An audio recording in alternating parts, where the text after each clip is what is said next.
1. One morning, as Gregor Samsa was waking up from anxious dreams, he discovered that in bed he had been changed into a monstrous, verminous bug. He lay on his armour-hard back and saw, as he lifted his head up a little, his brown, arched abdomen divided up into rigid bow-like sections. From this height, the blanket, just about ready to slide off completely, could hardly stay in place. His numerous legs, pitifully thin in comparison to the rest of his circumference, flickered helplessly before his eyes. "What's happened to me?" he thought. It was no dream. His room, a proper room for a human being, only somewhat too small, lay quietly between the four well-known walls. Above the table, on which an unpacked collection of sample cloth goods was spread out (Samsa was a travelling salesman), hung the picture which he had cut out of an illustrated magazine a little while ago, and set in a pretty gilt frame. It was a picture of a woman with a fur hat and a fur boa. She sat erect there, lifting up in the direction of the viewer a solid fur muff into which her entire forearm had disappeared. Gregor's glance then turned to the window. The dreary weather, the raindrops were falling audibly down on the metal window ledge, made him quite melancholy. "Why don't I keep sleeping for a little while longer and forget all this foolishness?" he thought. But this was entirely impractical, for he was used to sleeping on his right side, and in his present state he couldn't get himself into this position. No matter how hard he threw himself onto his right side, he always rolled again onto his back. He must have tried it 100 times, closing his eyes so that he would not have to see the wriggling legs, and gave up only when he began to feel a light, dull pain in his side which he had never felt before. "Oh God," he thought, "what a demanding job I've chosen. Day in, day out on the road. The stresses of selling are much greater than the work going on at head office, and in addition to that, I have to cope with the problems of travelling, the worries about train connections, irregular bad food, temporary and constantly changing human relationships, which never come from the heart. To hell with it all." He felt a slight itching on the top of his abdomen. He slowly pushed himself on his back closer to the bedpost so that he could lift his head more easily, found the itchy part, which was entirely covered with small white spots. He didn't know what to make of them, and wanted to feel the place with a leg. But he retracted it immediately, for the contact felt like a cold shower all over him. He slid back again into his earlier position. "This getting up early," he thought, "makes a man quite idiotic. A man must have his sleep. Other travelling salesmen live like harem women. For instance, when I come back to the inn during the course of the morning to write up the necessary orders, these gentlemen are just sitting down to breakfast. If I were to try that with my boss, I'd be thrown out on the spot. Still, who knows whether that mightn't be really good for me. If I didn't hold back for my parents' sake, I'd have quit ages ago. I would have gone to the boss and told him just what I think from the bottom of my heart. He would have fallen right off his desk. How weird it is to sit up at that desk and talk down to the employee from way up there. The boss has trouble hearing, so the employee has to step up quite close to him. Anyway, I haven't completely given up that hope yet. Once I've got together the money to pay off my parents' debt to him, that should take another 5 or 6 years. I'll do it for sure. Then I'll make the big break. In any case, right now I have to get up. My train leaves at 5 o'clock." He looked over at the alarm clock ticking away by the chest of drawers. Good God, he thought. It was 6:30, and the hands were going quietly on. It was past the half hour, already nearly 2:45. Could the alarm have failed to ring? One saw from the bed that it was properly set for 4 o'clock. Certainly it had rung. Yes, but was it possible to sleep through that noise which made the furniture shake? Now it's true he hadn't slept quietly, but evidently he'd slept all the more deeply. Still, what should he do now? The next train left at 7 o'clock.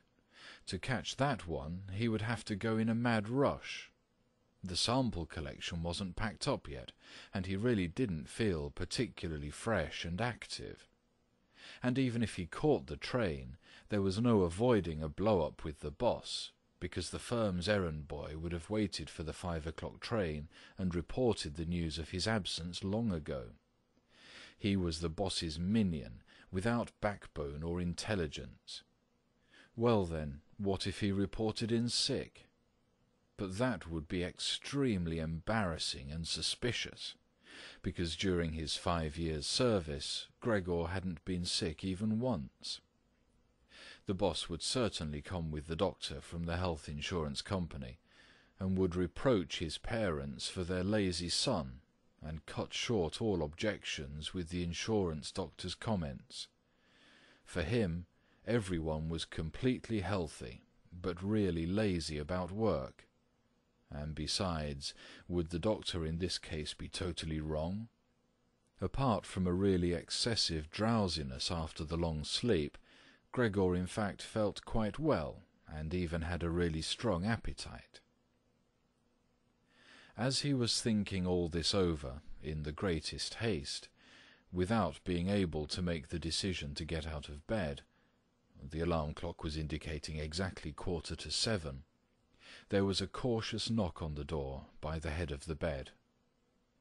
"Gregor," a voice called. It was his mother. "It's 7:15. Don't you want to be on your way?" The soft voice. Gregor was startled when he heard his voice answering. It was clearly and unmistakably his earlier voice, but in it was intermingled, as if from below, an irrepressibly painful squeaking, which left the words positively distinct only in the first moment, and distorted them in the reverberation, so that one didn't know if one had heard correctly. Gregor wanted to answer in detail and explain everything, but in these circumstances he confined himself to saying, "Yes, yes, thank you, mother. I'm getting up right away." Because of the wooden door, the change in Gregor's voice was not really noticeable outside, so his mother calmed down with this explanation and shuffled off.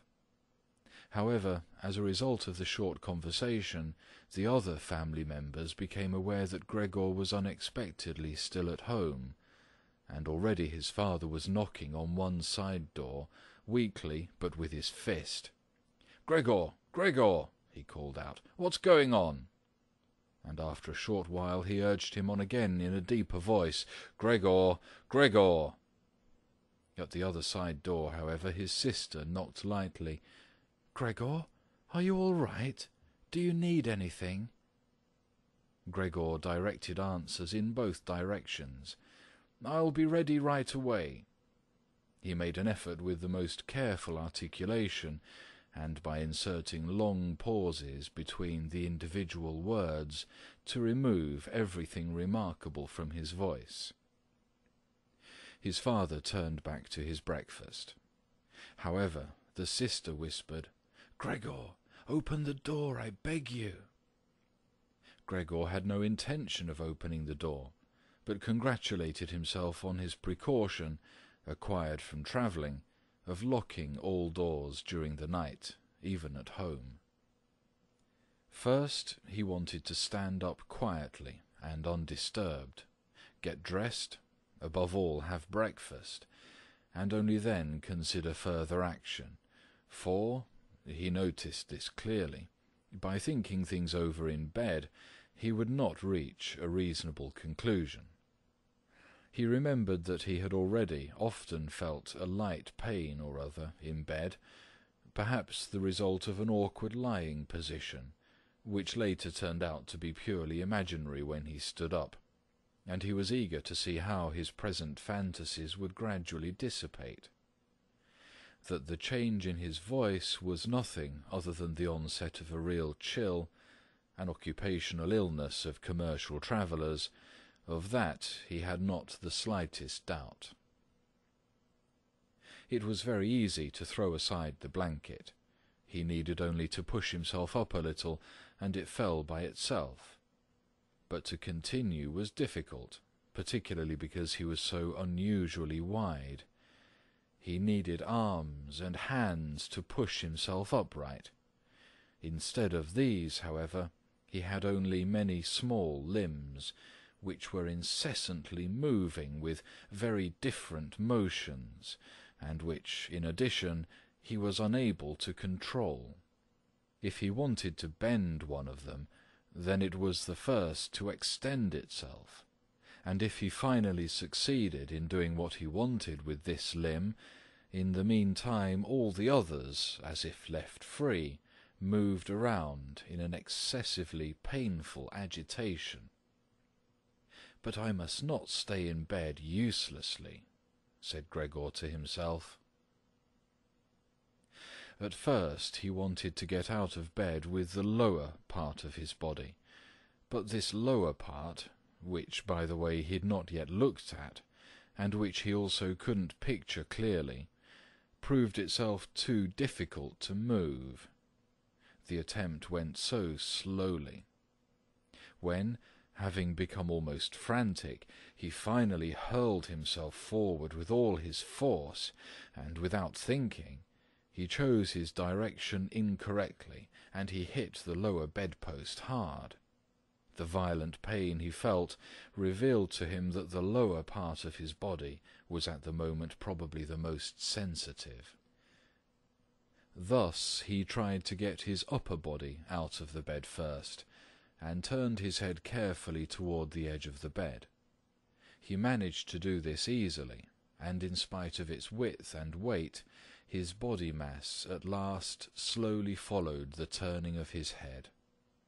But as he finally raised his head outside the bed in the open air, he became anxious about moving forward any further in this manner, for if he allowed himself eventually to fall by this process, it would take a miracle to prevent his head from getting injured, and at all costs he must not lose consciousness right now.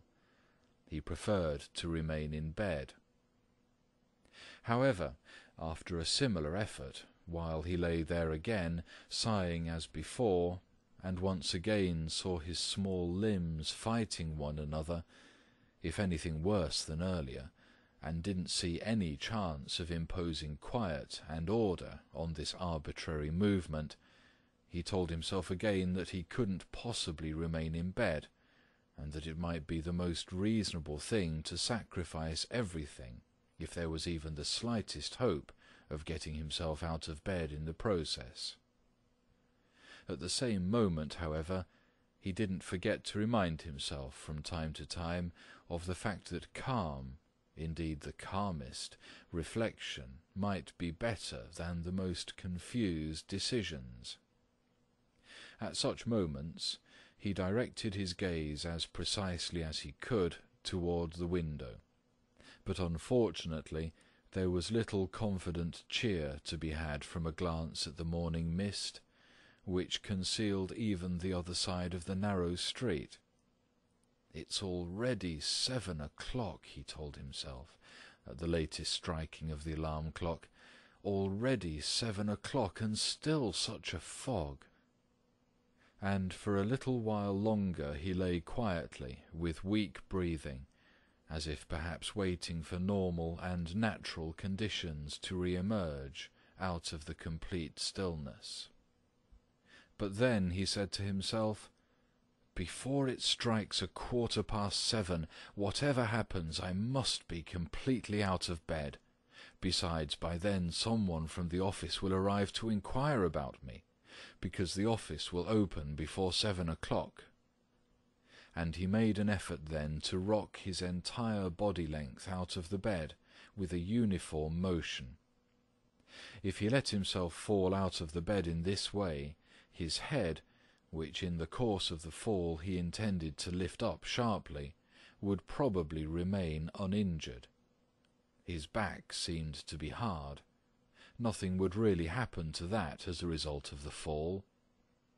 His greatest reservation was a worry about the loud noise which the fall must create, and which presumably would arouse, if not fright, then at least concern on the other side of all the doors. However, it had to be tried. As Gregor was in the process of lifting himself half out of bed, the new method was more of a game than an effort. He needed only to rock with a constant rhythm. It struck him how easy all this would be if someone were to come to his aid. 2 strong people, he thought of his father and the servant girl, would have been quite sufficient. They would have only had to push their arms under his arched back to get him out of the bed, to bend down with their load, and then merely to exercise patience and care that he completed the flip onto the floor, where his diminutive legs would then, he hoped, acquire a purpose. Now, quite apart from the fact that the doors were locked, should he really call out for help? In spite of all his distress, he was unable to suppress a smile at this idea.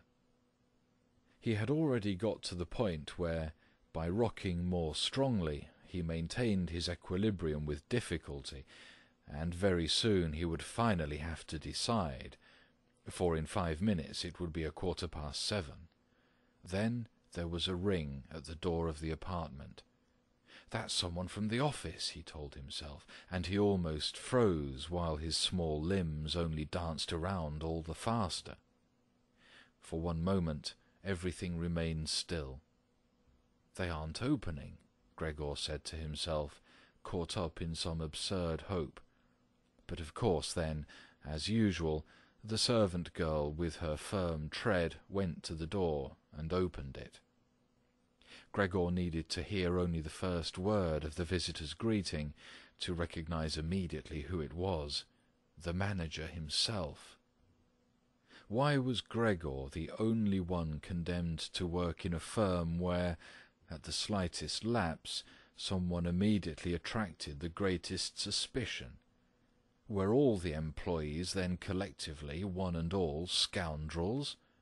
Among them there was then no truly devoted person, who, if he failed to use just a couple of hours in the morning for office work, would become abnormal from pangs of conscience, and really be in no state to get out of bed?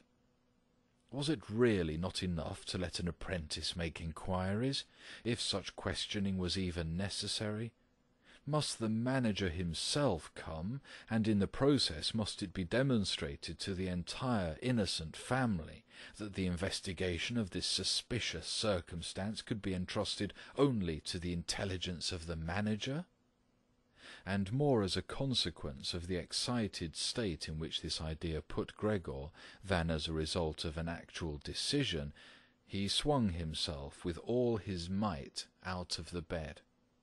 There was a loud thud, but not a real crash. The fall was absorbed somewhat by the carpet, and, in addition, his back was more elastic than Gregor had thought. For that reason, the dull noise was not quite so conspicuous, but he had not held his head up with sufficient care, and had hit it. He turned his head, irritated and in pain, and rubbed it on the carpet. "Something has fallen in there," said the manager in the next room on the left. Gregor tried to imagine to himself whether anything similar to what was happening to him today could have also happened at some point to the manager. At least, one had to concede the possibility of such a thing. However, as if to give a rough answer to this question, the manager now, with a squeak of his polished boots, took a few determined steps in the next room. From the neighbouring room on the right, the sister was whispering to inform Gregor, "Gregor, the manager is here."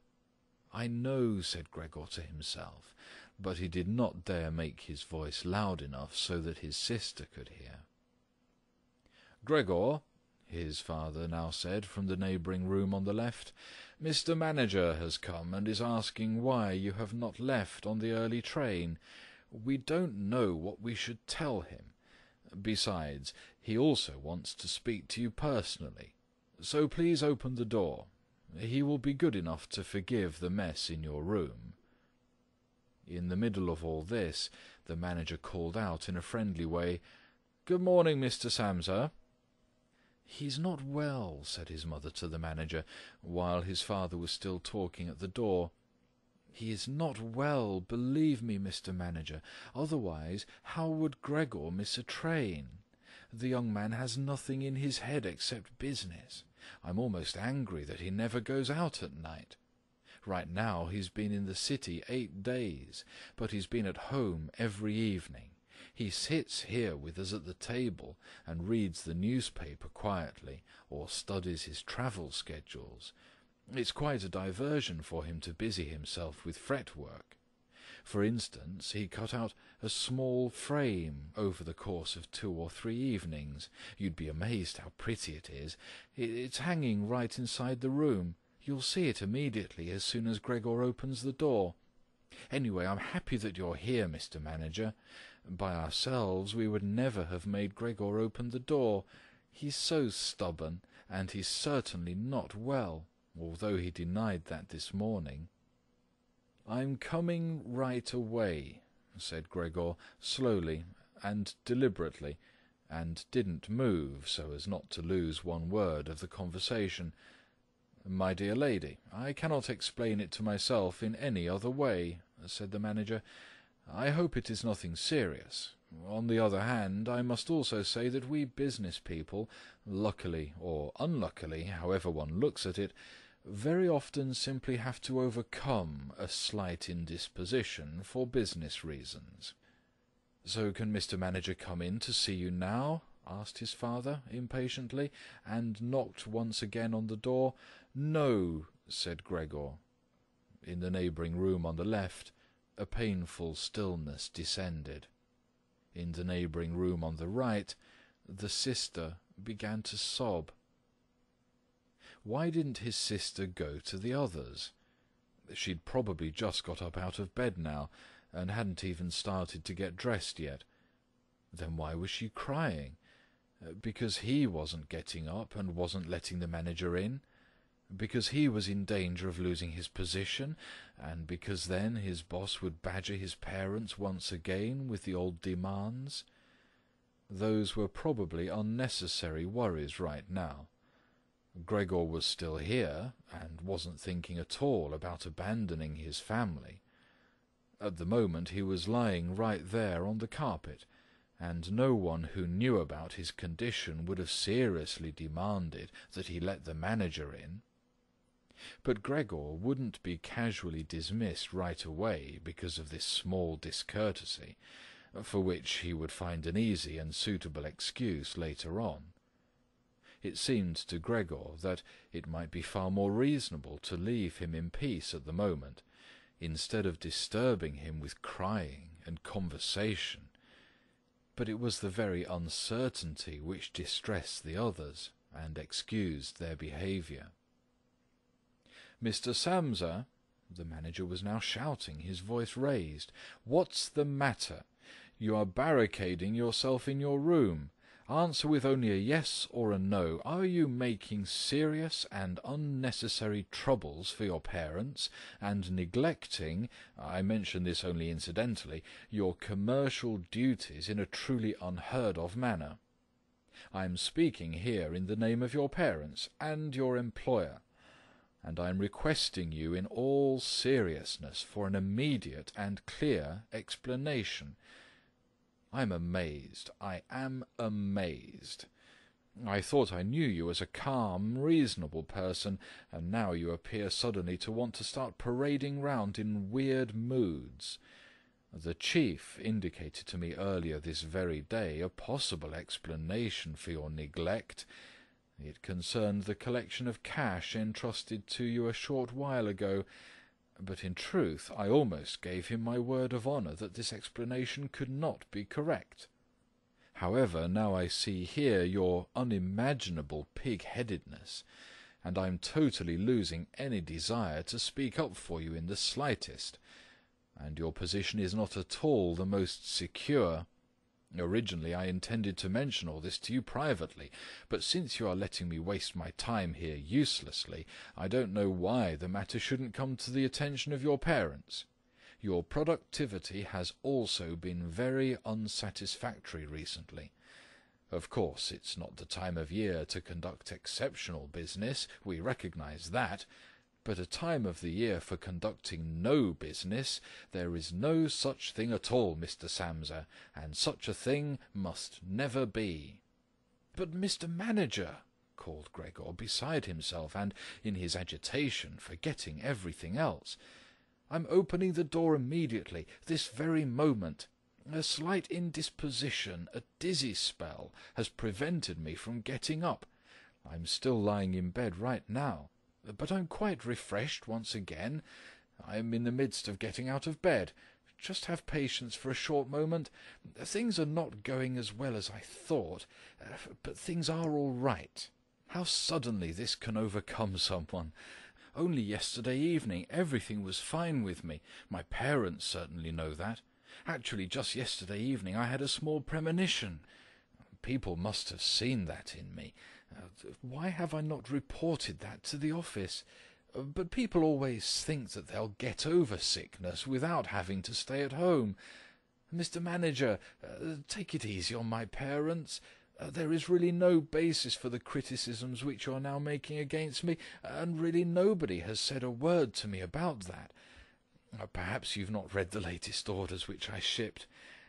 Besides, now I'm getting out on my trip on the 8 o'clock train. The few hours' rest have made me stronger. Mr. Manager, do not stay. I will be in the office in person right away. Please have the goodness to say that, and to convey my respects to the chief."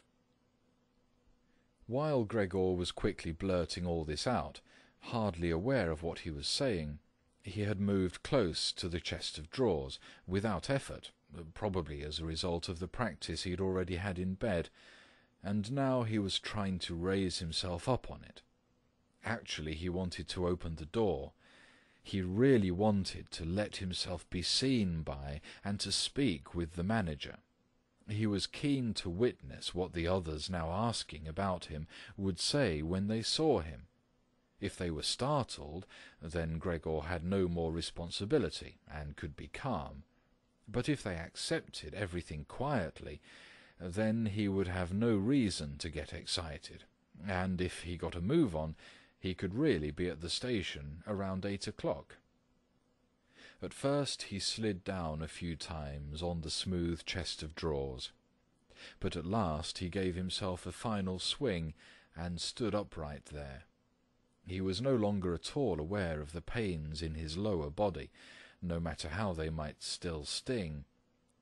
Now he let himself fall against the back of a nearby chair, on the edge of which he braced himself with his thin limbs. By doing this he gained control over himself and kept quiet, for he could now hear the manager. "Did you understand a single word?" the manager asked his parents. "Is he playing the fool with us?" "For God's sake," cried the mother, nearly in tears, "perhaps he's very ill and we're upsetting him. Greta, Greta!"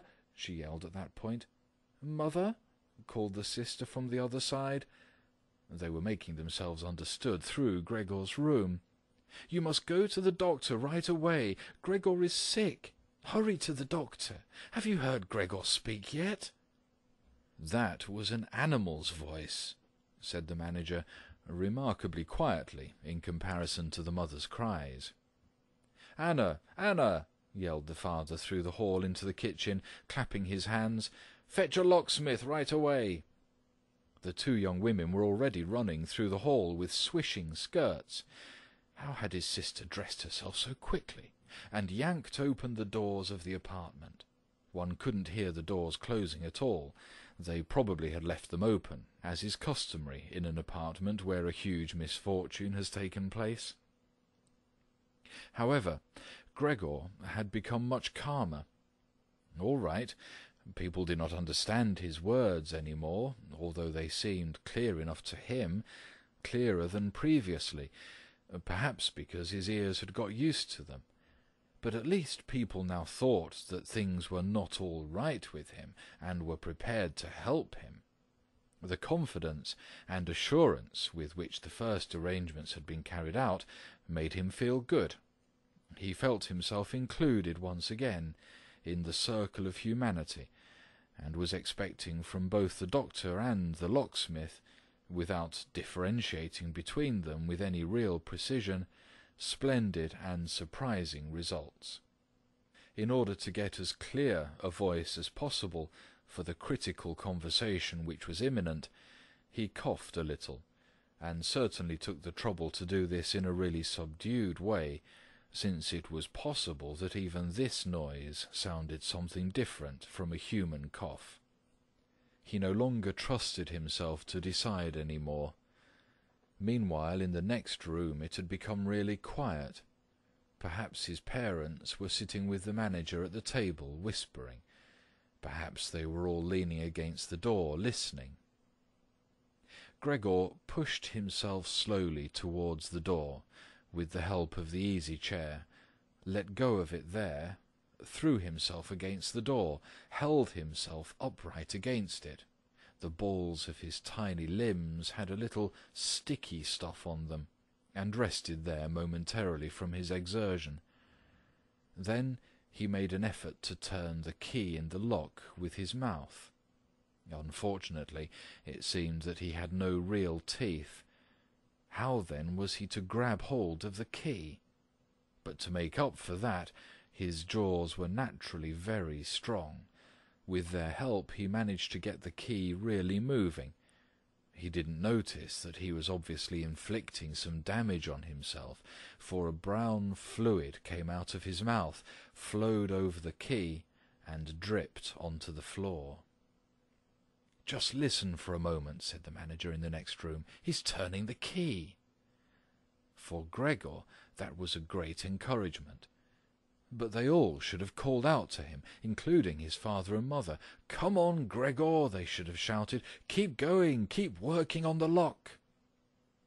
Imagining that all his efforts were being followed with suspense, he bit down frantically on the key with all the force he could muster.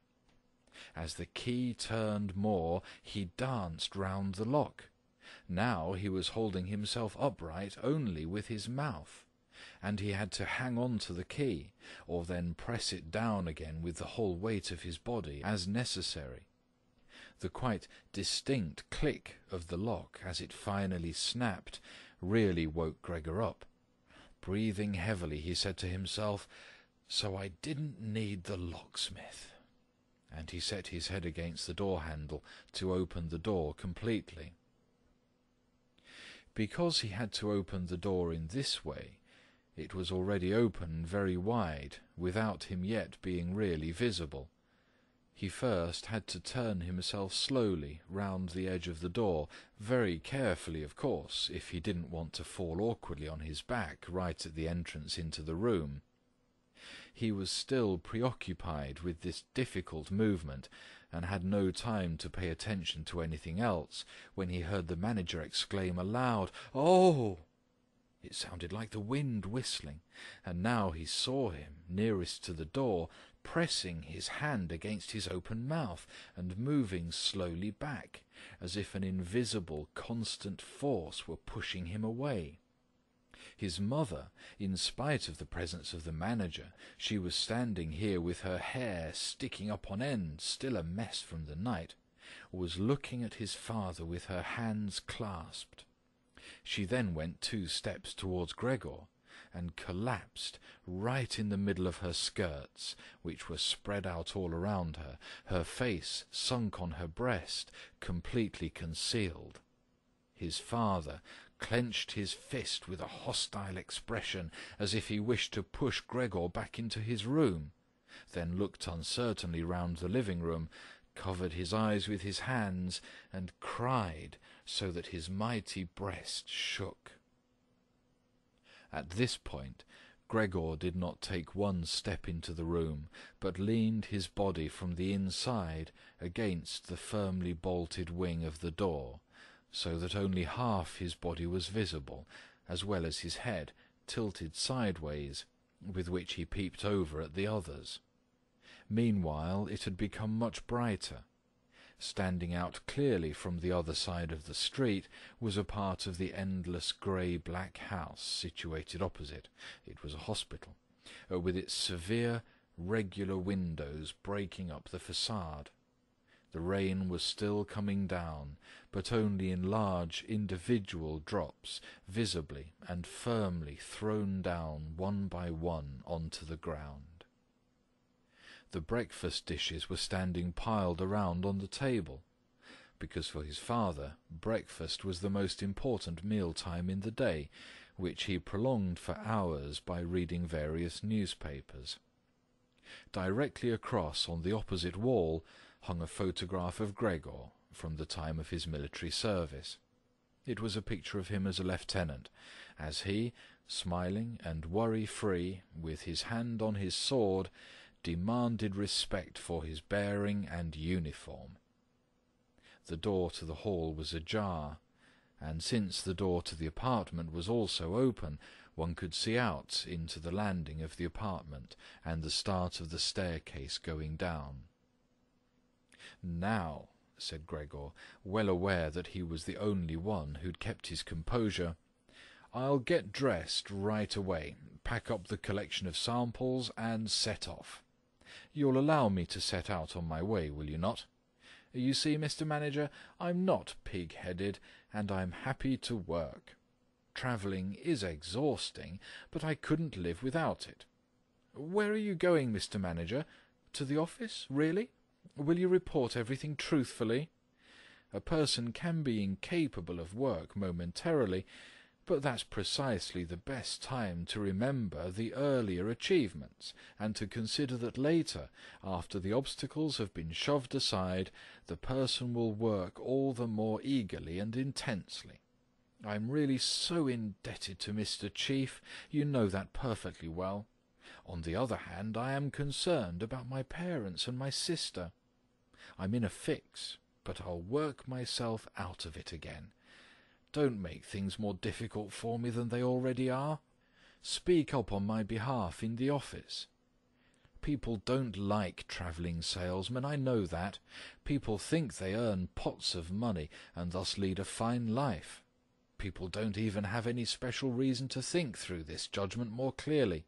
But you, Mr. Manager, you have a better perspective on what's involved than other people, even, I tell you in total confidence, a better perspective than Mr. Chairman himself, who in his capacity as the employer may let his judgment make casual mistakes at the expense of an employee.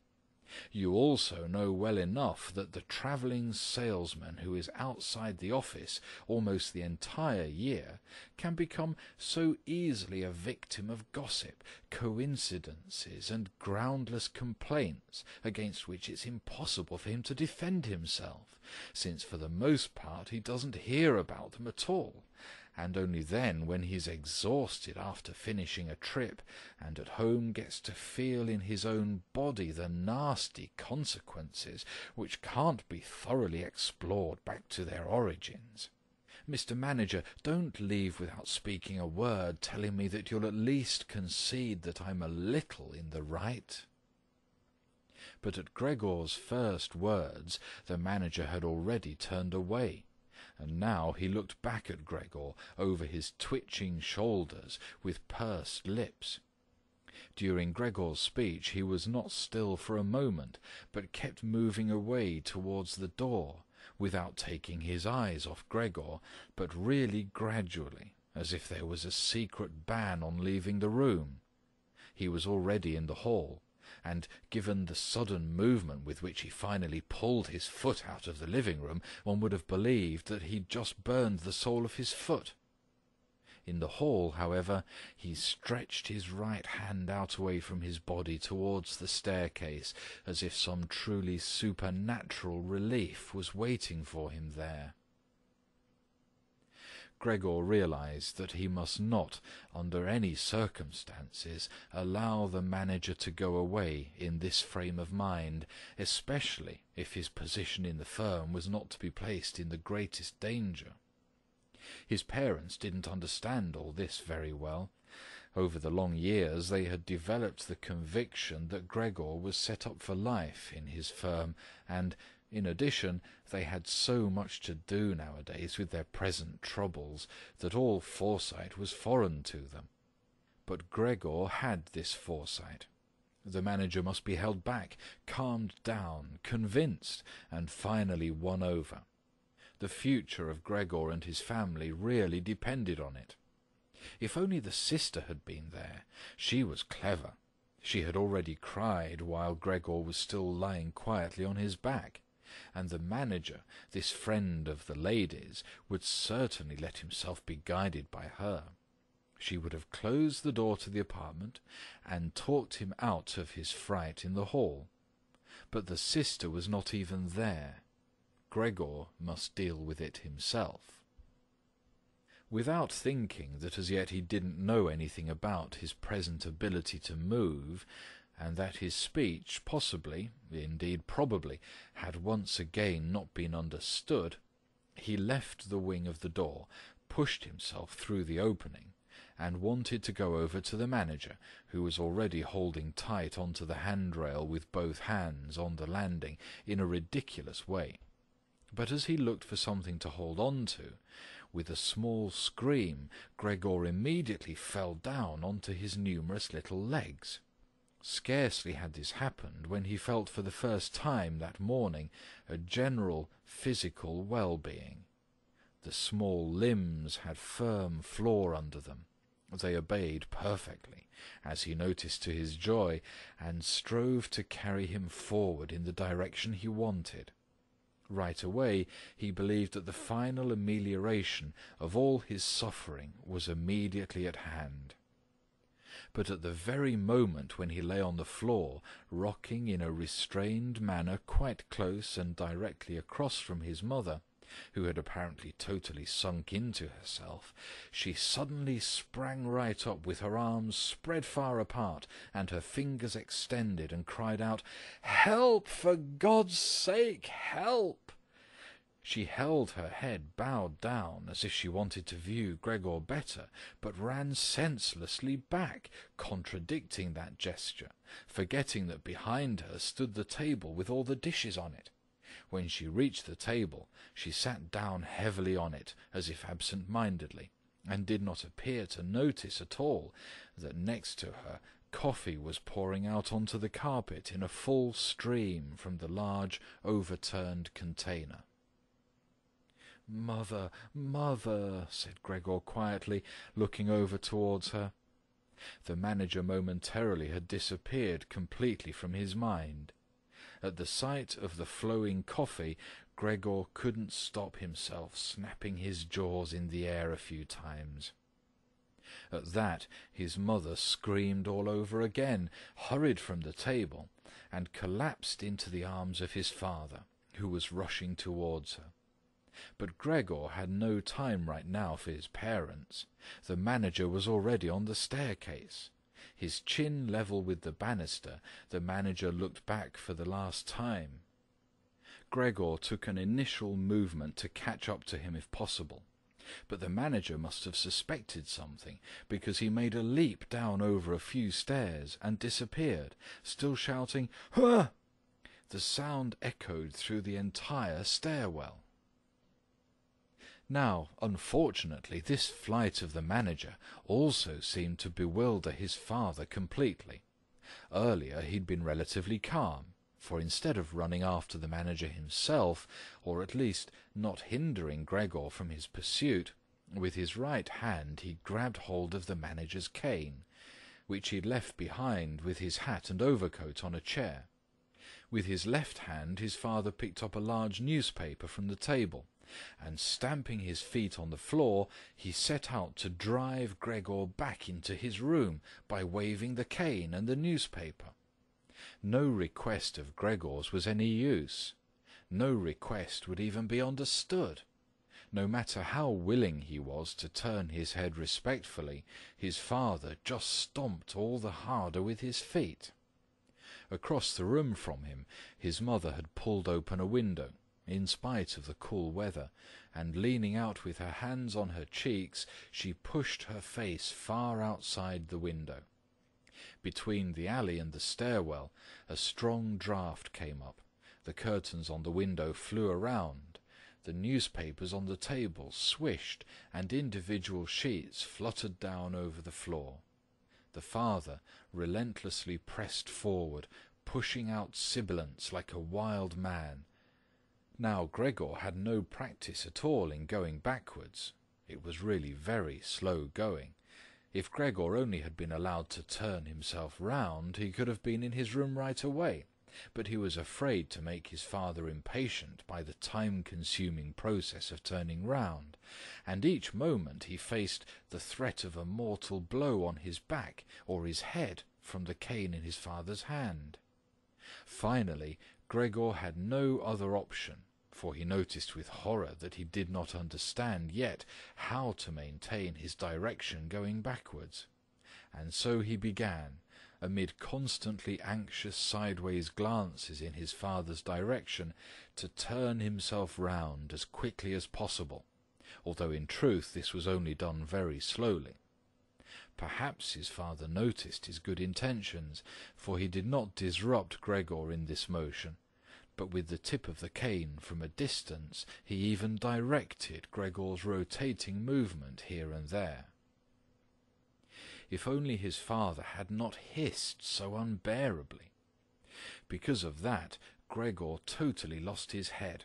He was already almost totally turned round when, always with this hissing in his ear, he just made a mistake and turned himself back a little. But when he finally was successful in getting his head in front of the door opening, it became clear that his body was too wide to go through any further. Naturally, his father, in his present mental state, had no idea of opening the other wing of the door a bit to create a suitable passage for Gregor to get through. His single fixed thought was that Gregor must get into his room as quickly as possible. He would never have allowed the elaborate preparations that Gregor required to orient himself and thus perhaps get through the door. On the contrary, as if there were no obstacle, and with a peculiar noise, he now drove Gregor forwards. Behind Gregor, the sound at this point was no longer like the voice of only a single father. Now it was really no longer a joke, and Gregor forced himself, come what might, into the door. One side of his body was lifted up. He lay at an angle in the door opening. His one flank was sore with the scraping. On the white door, ugly blotches were left. Soon he was stuck fast, and would have not been able to move any more on his own. The tiny legs on one side hung twitching in the air above, and the ones on the other side were pushed painfully into the floor. Then his father gave him one really strong, liberating push from behind, and he scurried, bleeding severely, far into the interior of his room. The door was slammed shut with the cane, and finally it was quiet. End of section 1.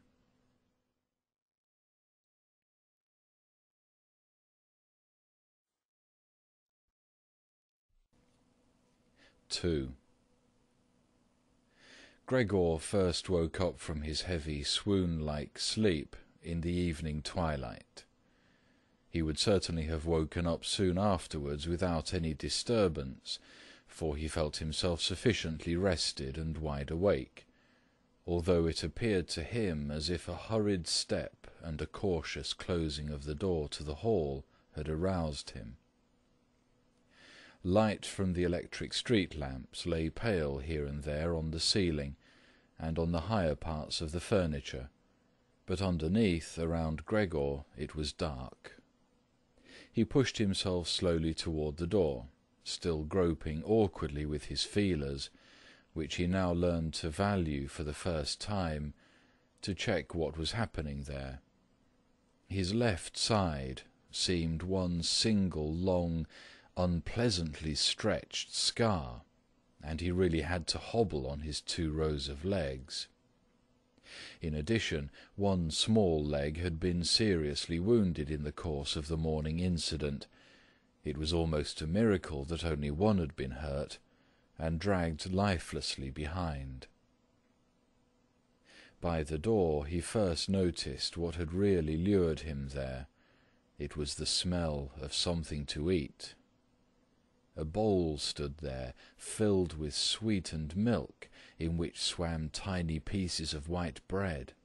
He almost laughed with joy, for he now had a much greater hunger than in the morning, and he immediately dipped his head, almost up to and over his eyes, down into the milk.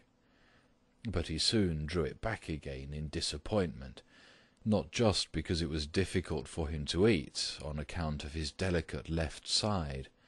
He could eat only if his entire panting body worked in a coordinated way, but also because the milk, which otherwise was his favourite drink, and which his sister had certainly placed there for that reason, did not appeal to him at all. He turned away from the bowl, almost with aversion, and crept back into the middle of the room. In the living room, as Gregor saw through the crack in the door, the gas was lit, but where, on other occasions at this time of day, his father was accustomed to read the afternoon newspaper in a loud voice to his mother, and sometimes also to his sister, at the moment no sound was audible. Now perhaps this reading aloud, about which his sister had always spoken and written to him, had recently fallen out of their general routine, but it was so still all around, in spite of the fact that the apartment was certainly not empty. "What a quiet life the family leads," said Gregor to himself, and as he stared fixedly out in front of him into the darkness, he felt a great pride that he had been able to provide such a life in a beautiful apartment like this for his parents and his sister. But how would things go if now all tranquillity, all prosperity, all contentment should come to a horrible end? In order not to lose himself in such thoughts, Gregor preferred to set himself moving, so he moved up and down in his room. Once during the long evening, one side door and then the other door was opened just a tiny crack and quickly closed again. Someone presumably needed to come in, but had then thought better of it. Gregor immediately took up a position by the living-room door, determined to bring in the hesitant visitor somehow or other, or at least to find out who it might be. But now the door was not opened any more, and Gregor waited in vain. Earlier, when the door had been barred, they had all wanted to come in to him. Now, when he'd opened one door, and when the others had obviously been opened during the day, no one came any more, and the keys were stuck in the locks on the outside. The light in the living-room was turned off only late at night, and now it was easy to establish that his parents and his sister had stayed awake all this time, for one could hear clearly as all three moved away on tiptoe. Now it was certain that no one would come into Gregor any more until the morning. Thus he had a long time to think undisturbed about how he would reorganize his life from scratch. but the high open room in which he was compelled to lie flat on the floor made him anxious, without his being able to figure out the reason, for he had lived in the room for 5 years. With a half-unconscious turn, and not without a slight shame, he scurried under the couch, where, in spite of the fact that his back was a little cramped, and he could no longer lift up his head, he felt very comfortable, and was sorry only that his body was too wide to fit completely under it. There he remained the entire night, which he spent partly in a state of semi-sleep, out of which his hunger constantly woke him with a start, but partly in a state of worry and murky hopes, which all led to the conclusion that for the time being he would have to keep calm, and with patience and the greatest consideration for his family tolerate the troubles which in his present condition he was now forced to cause them. Already early in the morning, it was still almost night, Gregor had an opportunity to test the power of the decisions he had just made, for his sister, almost fully dressed, opened the door from the hall into his room, and looked eagerly inside. She did not find him immediately, but when she noticed him under the couch, God, he had to be somewhere or other, for he could hardly fly away, she got such a shock that, without being able to control herself, she slammed the door shut once again from the outside. However, as if she was sorry for her behaviour, she immediately opened the door again, and walked in on her tiptoes, as if she was in the presence of a serious invalid or a total stranger. Gregor had pushed his head forward, just to the edge of the couch, and was observing her. Would she really notice that he had left the milk standing, not indeed from any lack of hunger, and would she bring in something else to eat more suitable for him? If she did not do it on her own, he would sooner starve to death than call her attention to the fact, although he had a really powerful urge to move beyond the couch, throw himself at his sister's feet, and beg her for something or other good to eat. But his sister noticed right away, with astonishment, that the bowl was still full, with only a little milk spilled around it. She picked it up immediately, although not with her bare hands, but with a rag, and took it out of the room. Gregor was extremely curious what she would bring as a substitute, and he pictured to himself different ideas about it. But he never could have guessed what his sister, out of the goodness of her heart, in fact did. She brought him, to test his taste, an entire selection, all spread out on an old newspaper. There were old half-rotten vegetables, bones from the evening meal, covered in a white sauce which had almost solidified, some raisins and almonds, cheese which Gregor had declared inedible 2 days earlier, a slice of dry bread, and a slice of salted bread smeared with butter. In addition to all this, she put down a bowl, probably designated once and for all as Gregor's, into which she had poured some water. And out of her delicacy of feeling, since she knew that Gregor would not eat in front of her, she went away very quickly, and even turned the key in the lock so that Gregor would now observe that he could make himself as comfortable as he wished. Gregor's small limbs buzzed now that the time for eating had come. His wounds must in any case have already healed completely. He felt no handicap on that score. He was astonished at that, and thought about how more than a month ago he'd cut his finger slightly with a knife, and how this wound had hurt enough even the day before yesterday. Am I now going to be less sensitive, he thought, already sucking greedily on the cheese, which had strongly attracted him right away, more than all the other foods.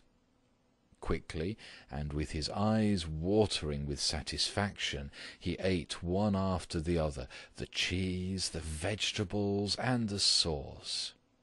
The fresh food, by contrast, didn't taste good to him. He couldn't bear the smell, and even carried the things he wanted to eat a little distance away. By the time his sister slowly turned the key as a sign that he should withdraw, he was long finished, and now lay lazily in the same spot.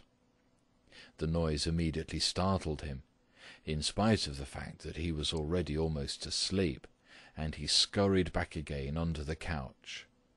But it cost him great self-control to remain under the couch, even for the short time his sister was in the room, because his body had filled out somewhat on account of the rich meal, and in the narrow space there he could scarcely breathe. In the midst of minor attacks of asphyxiation, he looked at her with somewhat protruding eyes, as his unsuspecting sister swept up with a broom, not just the remnants, but even the foods which Gregor had not touched at all, as if these were also now useless, and as she dumped everything quickly into a bucket, which she closed with a wooden lid, and then carried all of it out of the room. She had hardly turned around before Gregor had already dragged himself out from the couch, stretched out, and let his body expand. In this way Gregor got his food every day, once in the morning when his parents and the servant girl were still asleep, and a second time after the common noon meal, for his parents were, as before, asleep then for a little while, and the servant girl was sent off by his sister on some errand or other. They certainly would not have wanted Gregor to starve to death, but perhaps they could not have endured finding out what he ate other than by hearsay. Perhaps his sister wanted to spare them what was possibly only a small grief, for they were really suffering quite enough already. What sorts of excuses people had used on that first morning to get the doctor and the locksmith out of the house, Gregor was completely unable to ascertain. Since they could not understand him, no one, not even his sister, thought that he might be able to understand others, and thus, when his sister was in her room, he had to be content with listening now and then to her sighs and invocations to the saints. Only later, when she had grown somewhat accustomed to everything, naturally there could never be any talk of her growing completely accustomed to it, Gregor sometimes caught a comment which was intended to be friendly, or could be interpreted as such. "Well, today it tasted good to him," she said, if Gregor had really cleaned up what he had to eat, whereas in the reverse situation, which gradually repeated itself more and more frequently, she used to say sadly, "Now everything has stopped again." But while Gregor could get no new information directly, he did hear a good deal from the room next door, and as soon as he heard voices, he scurried right away to the appropriate door and pressed his entire body against it. In the early days especially, there was no conversation which was not concerned with him in some way or another, even if only in secret. For 2 days, at all meal-times, discussions on that subject could be heard, on how people should now behave, but they also talked about the same subject in the times between meals, for there were always at least 2 family members at home, since no one really wanted to remain in the house alone, and people could not under any circumstances leave the apartment completely empty. In addition, on the very first day, the servant girl, it was not completely clear what and how much she knew about what had happened, on her knees had begged his mother to let her go immediately, and when she said good-bye about 15 minutes later, she thanked them for the dismissal with tears in her eyes, as if she was receiving the greatest favour which people had shown her there, and, without anyone demanding it from her, she swore a fearful oath not to betray anyone, not even the slightest bit. Now his sister had to team up with his mother to do the cooking, although that didn't create much trouble because people were eating almost nothing. Again and again Gregor listened as one of them vainly invited another one to eat, and received no answer other than, "Thank you, I've had enough," or something like that. And perhaps they had stopped having anything to drink too. His sister often asked his father whether he wanted to have a beer, and gladly offered to fetch it herself. And when his father was silent, she said, in order to remove any reservations he might have, that she could send the caretaker's wife to get it. But then his father finally said a resounding "no," and nothing more would be spoken about it. Already during the first day his father laid out all the financial circumstances and prospects to his mother, and to his sister as well. From time to time he stood up from the table and pulled out of the small lock-box salvaged from his business, which had collapsed 5 years previously, some document or other, or some notebook. The sound was audible as he opened up the complicated lock, and after removing what he was looking for, locked it up again.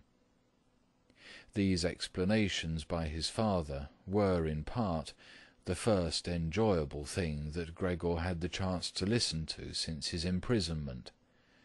He had thought that nothing at all was left over for his father from that business. At least his father had told him nothing to contradict that view, and Gregor in any case hadn't asked him about it. At the time, Gregor's only concern had been to use everything he had in order to allow his family to forget as quickly as possible the business misfortune which had brought them all into a state of complete hopelessness. And so at that point he'd started to work with a special intensity, and from an assistant had become almost overnight a travelling salesman, who naturally had entirely different possibilities for earning money, and whose successes at work were converted immediately into the form of cash commissions, which could be set out on the table at home in front of his astonished and delighted family. Those had been beautiful days, and they had never come back afterwards, at least not with the same splendour, in spite of the fact that Gregor later earned so much money that he was in a position to bear the expenses of the entire family, costs which he, in fact, did bear. They had become quite accustomed to it, both the family and Gregor as well. They took the money with thanks, and he happily surrendered it. But the special warmth was no longer present. Only the sister had remained still close to Gregor, and it was his secret plan to send her next year to the conservatory, regardless of the great expense which that necessarily involved, and which would be made up in other ways. In contrast to Gregor, she loved music very much, and knew how to play the violin charmingly. Now and then, during Gregor's short stays in the city, the conservatory was mentioned in conversations with his sister, but always only as a beautiful dream, whose realization was unimaginable, and their parents never listened to these innocent expectations with pleasure. But Gregor thought about them with scrupulous consideration, and intended to explain the matter ceremoniously on Christmas Eve. In his present situation, such futile ideas went through his head while he pushed himself right up against the door and listened. Sometimes in his general exhaustion he couldn't listen any more, and let his head bang listlessly against the door. But he immediately pulled himself together, for even the small sound which he made by this motion was heard near by, and silenced everyone.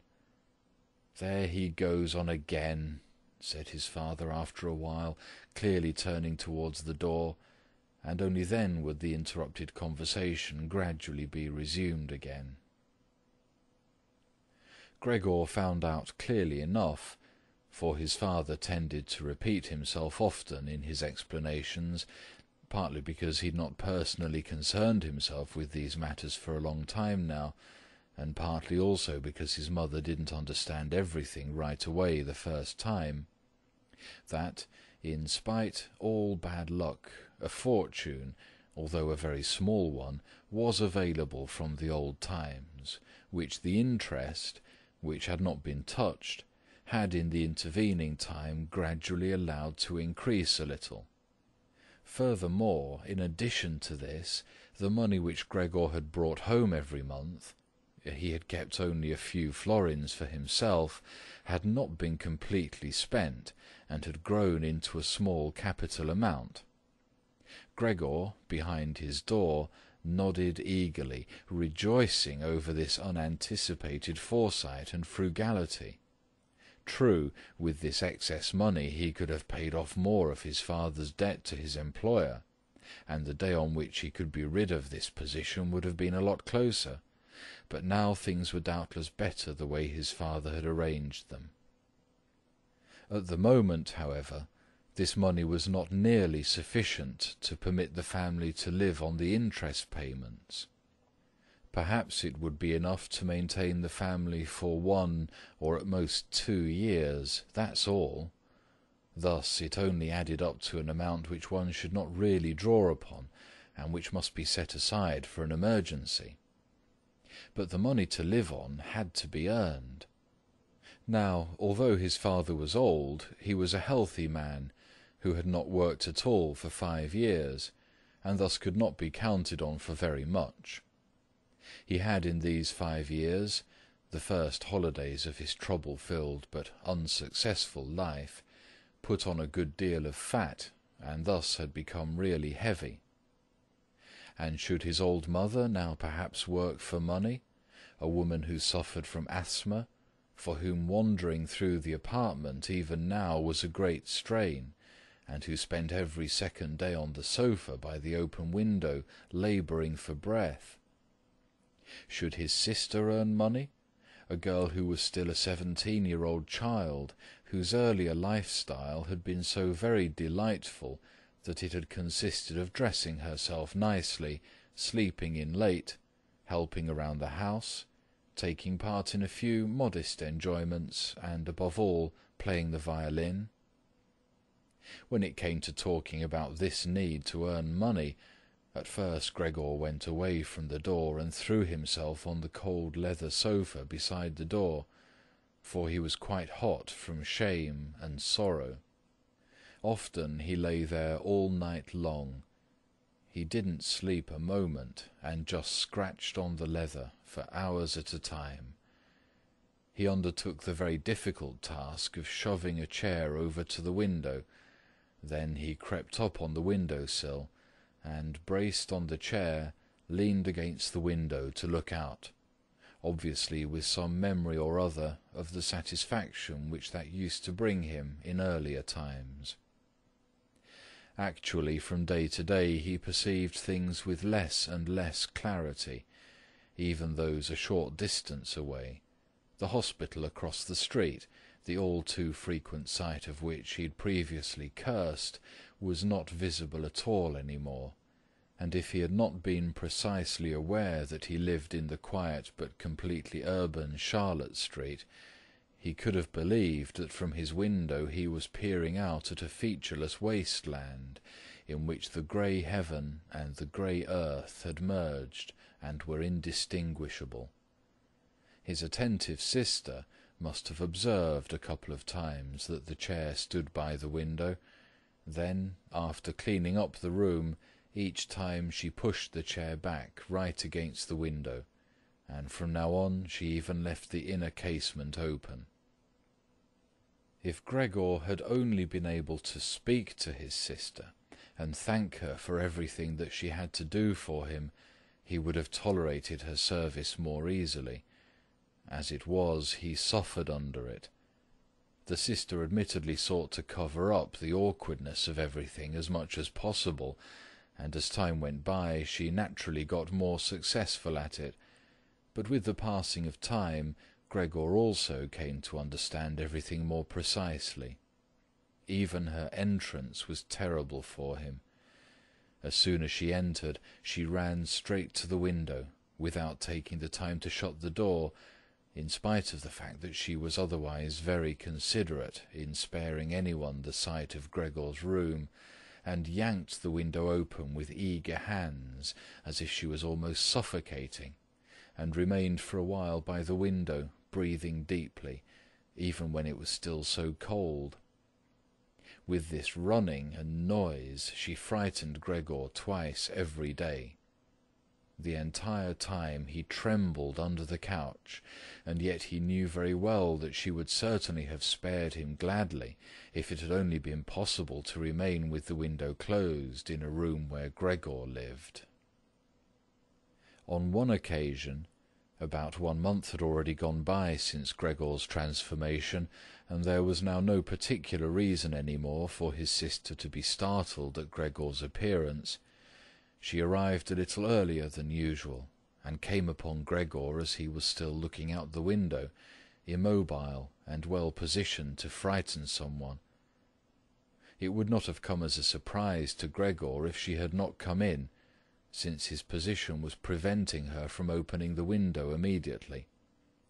But she not only did not step inside, she even retreated and shut the door.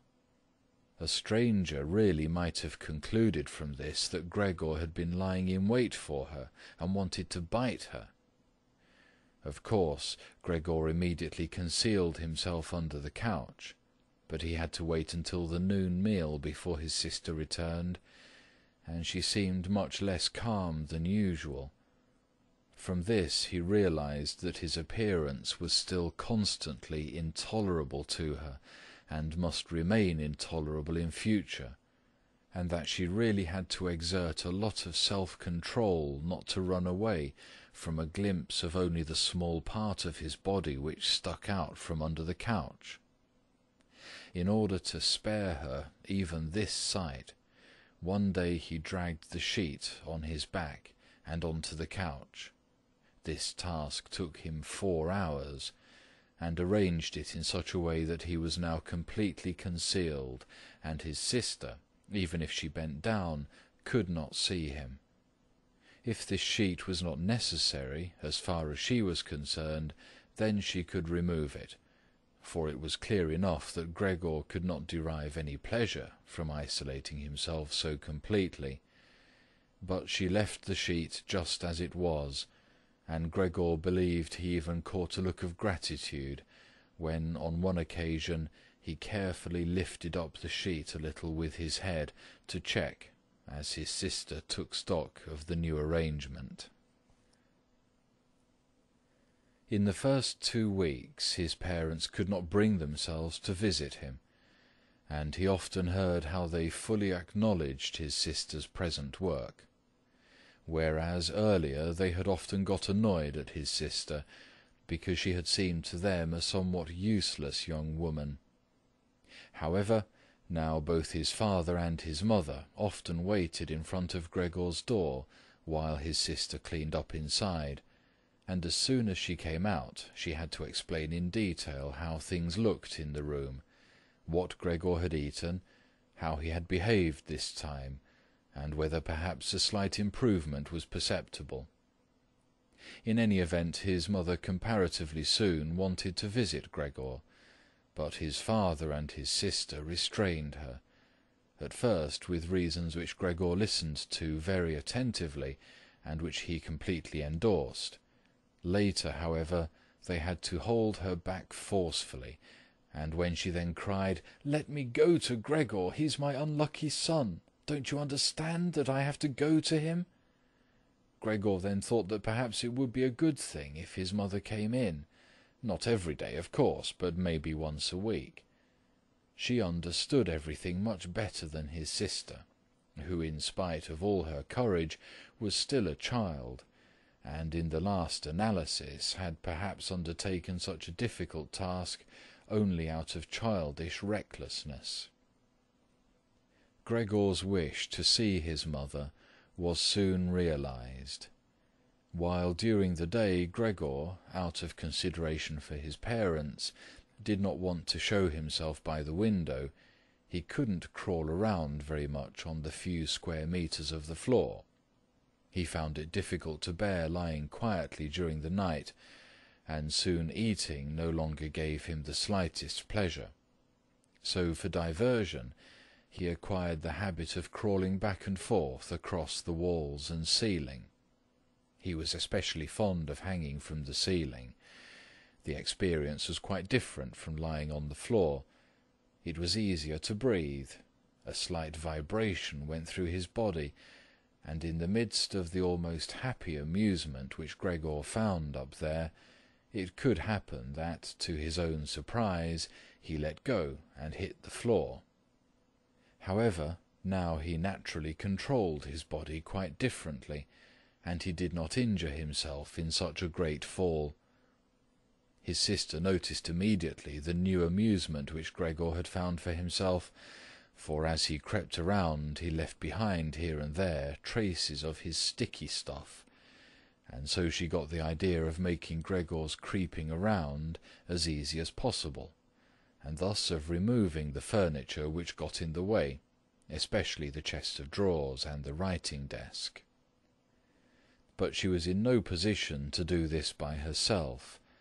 She did not dare to ask her father to help, and the servant girl would certainly not have assisted her, for although this girl, about 16 years old, had courageously remained since the dismissal of the previous cook, she had begged for the privilege of being allowed to stay permanently confined to the kitchen, and of having to open the door only in answer to a special summons.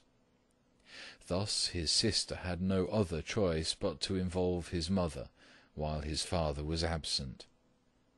His mother approached Gregor's room with cries of excited joy, but she fell silent at the door. Of course, his sister first checked whether everything in the room was in order. Only then did she let his mother walk in. In great haste, Gregor had drawn the sheet down even further and wrinkled it more. The whole thing really looked just like a coverlet thrown carelessly over the couch. On this occasion, Gregor held back from spying out from under the sheet. Thus he refrained from looking at his mother this time, and was just happy that she had come. "Come on, he's not visible," said his sister, and evidently led his mother by the hand. Now Gregor listened as these two weak women shifted the still heavy old chest of drawers from its position, and his sister constantly took on herself the greatest part of the work, without listening to the warnings of his mother, who was afraid that she would strain herself. The work lasted a long time. After about a quarter of an hour had already gone by, his mother said it would be better if they left the chest of drawers where it was, because in the first place it was too heavy. They would not be finished before his father's arrival, and leaving the chest of drawers in the middle of the room would block all Gregor's pathways, but in the second place they could not be certain that Gregor would be pleased with the removal of the furniture. To her the reverse seemed to be true. The sight of the empty walls pierced her right to the heart, and why should Gregor not feel the same, since he had been accustomed to the room furnishings for a long time, and in an empty room would feel himself abandoned? "And is it not the case," said his mother, concluding very quietly, almost whispering as if she wished to prevent Gregor, whose exact location she really didn't know, from hearing even the sound of her voice, for she was convinced that he did not understand her words, "and isn't it a fact that by removing the furniture we're showing that we're giving up all hope of an improvement, and are leaving him to his own resources without any consideration? I think it would be best if we tried to keep the room exactly in the condition it was in before, so that when Gregor returns to us he finds everything unchanged and can forget the intervening time all the more easily." As he heard his mother's words, Gregor realized that the lack of all immediate human contact, together with the monotonous life surrounded by the family over the course of these 2 months, must have confused his understanding, because otherwise he couldn't explain to himself how he, in all seriousness, could have been so keen to have his room emptied.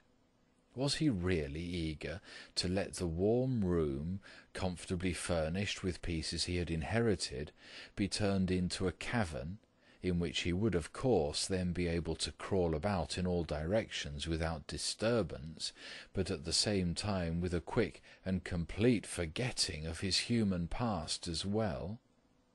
Was he then at this point already on the verge of forgetting, and was it only the voice of his mother, which he had not heard for a long time, that had aroused him?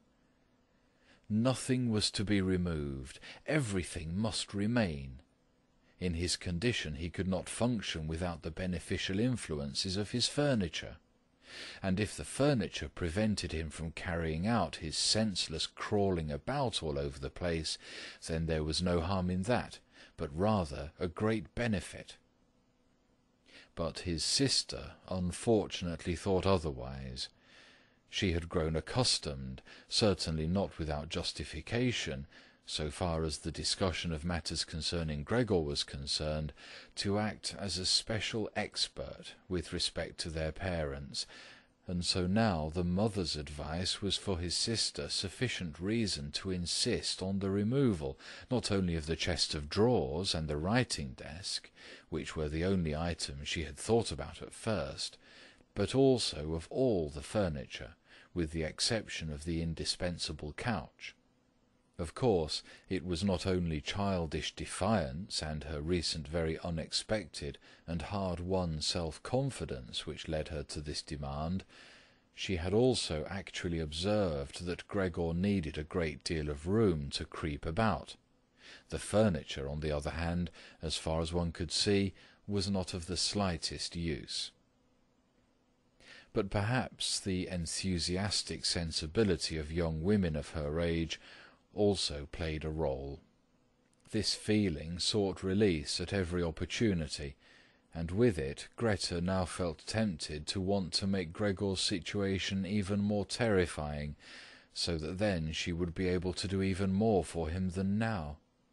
For surely no one except Greta would ever trust themselves to enter a room in which Gregor ruled the empty walls all by himself, and so she did not let herself be dissuaded from her decision by her mother, who in this room seemed uncertain of herself in her sheer agitation, and soon kept quiet, helping his sister with all her energy to get the chest of drawers out of the room.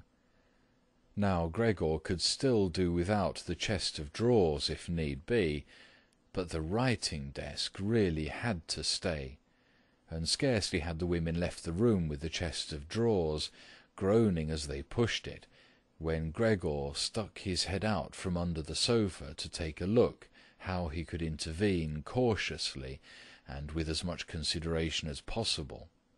But unfortunately it was his mother who came back into the room first, while Greta had her arms wrapped around the chest of drawers in the next room, and was rocking it back and forth by herself, without moving it from its position.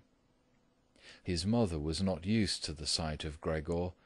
He could have made her ill, and so, frightened, Gregor scurried backwards right to the other side of the sofa, but he could no longer prevent the sheet from moving forward a little. That was enough to catch his mother's attention. She came to a halt, stood still for a moment, and then went back to Greta. Although Gregor kept repeating to himself over and over that really nothing unusual was going on, that only a few pieces of furniture were being rearranged, he soon had to admit to himself that the movements of the women to and fro, their quiet conversations, and the scratching of the furniture on the floor affected him like a great swollen commotion on all sides, and so firmly was he pulling in his head and legs and pressing his body to the floor, he had to tell himself unequivocally that he wouldn't be able to endure all this much longer. They were cleaning out his room, taking away from him everything he cherished.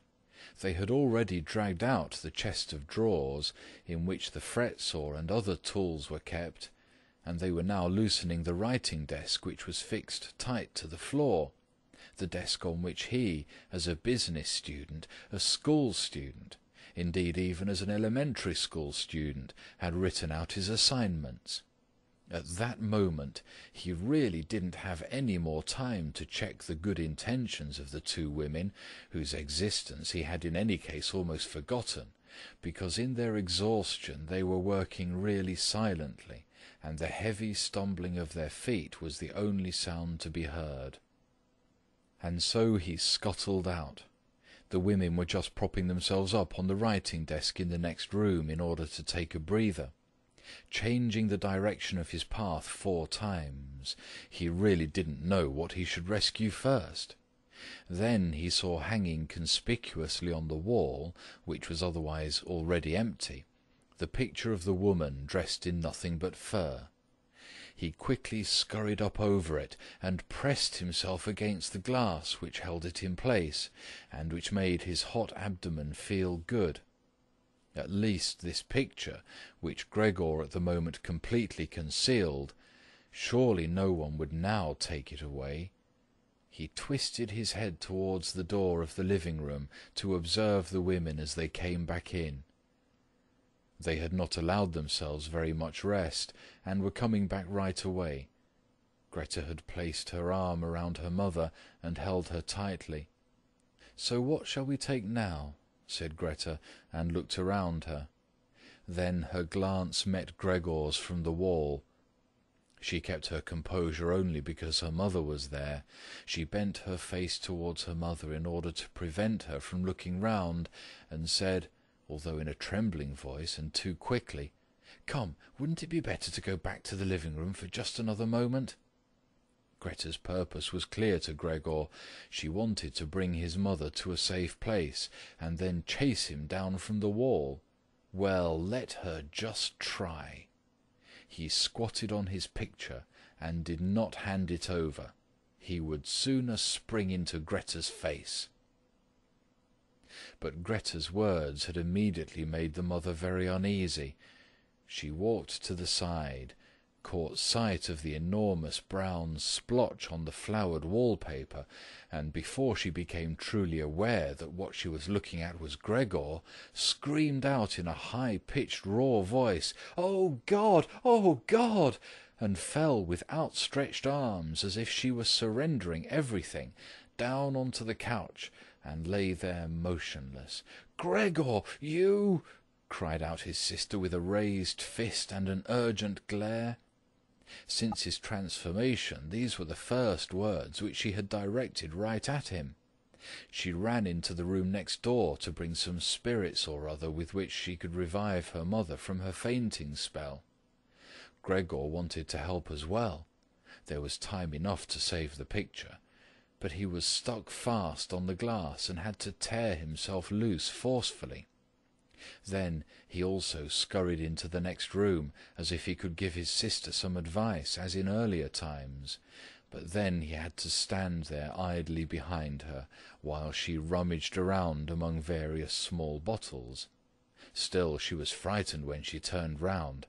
The bottle fell onto the floor and shattered.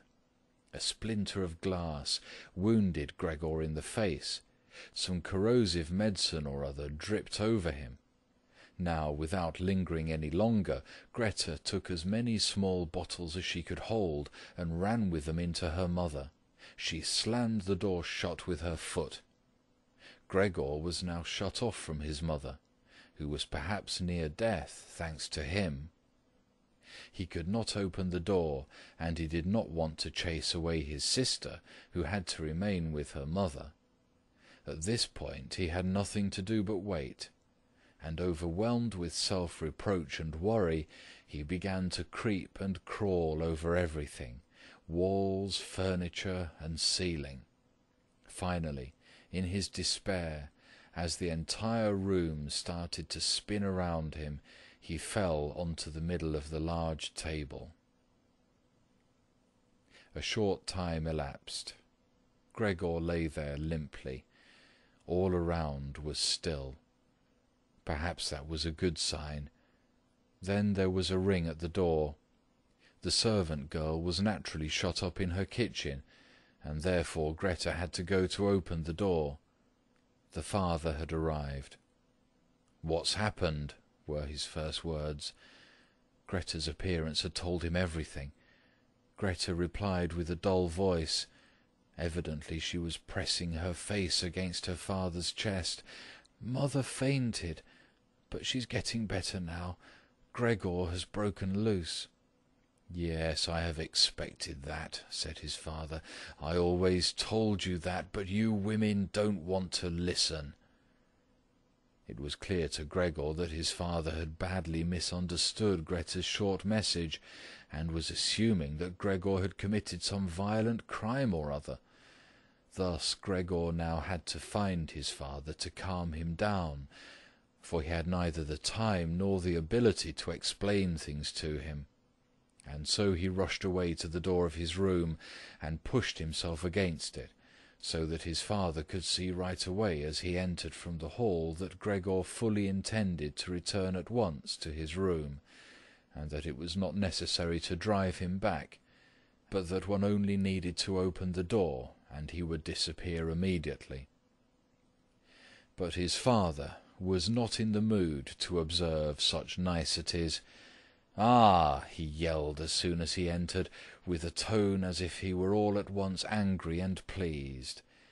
Gregor pulled his head back from the door and raised it in the direction of his father.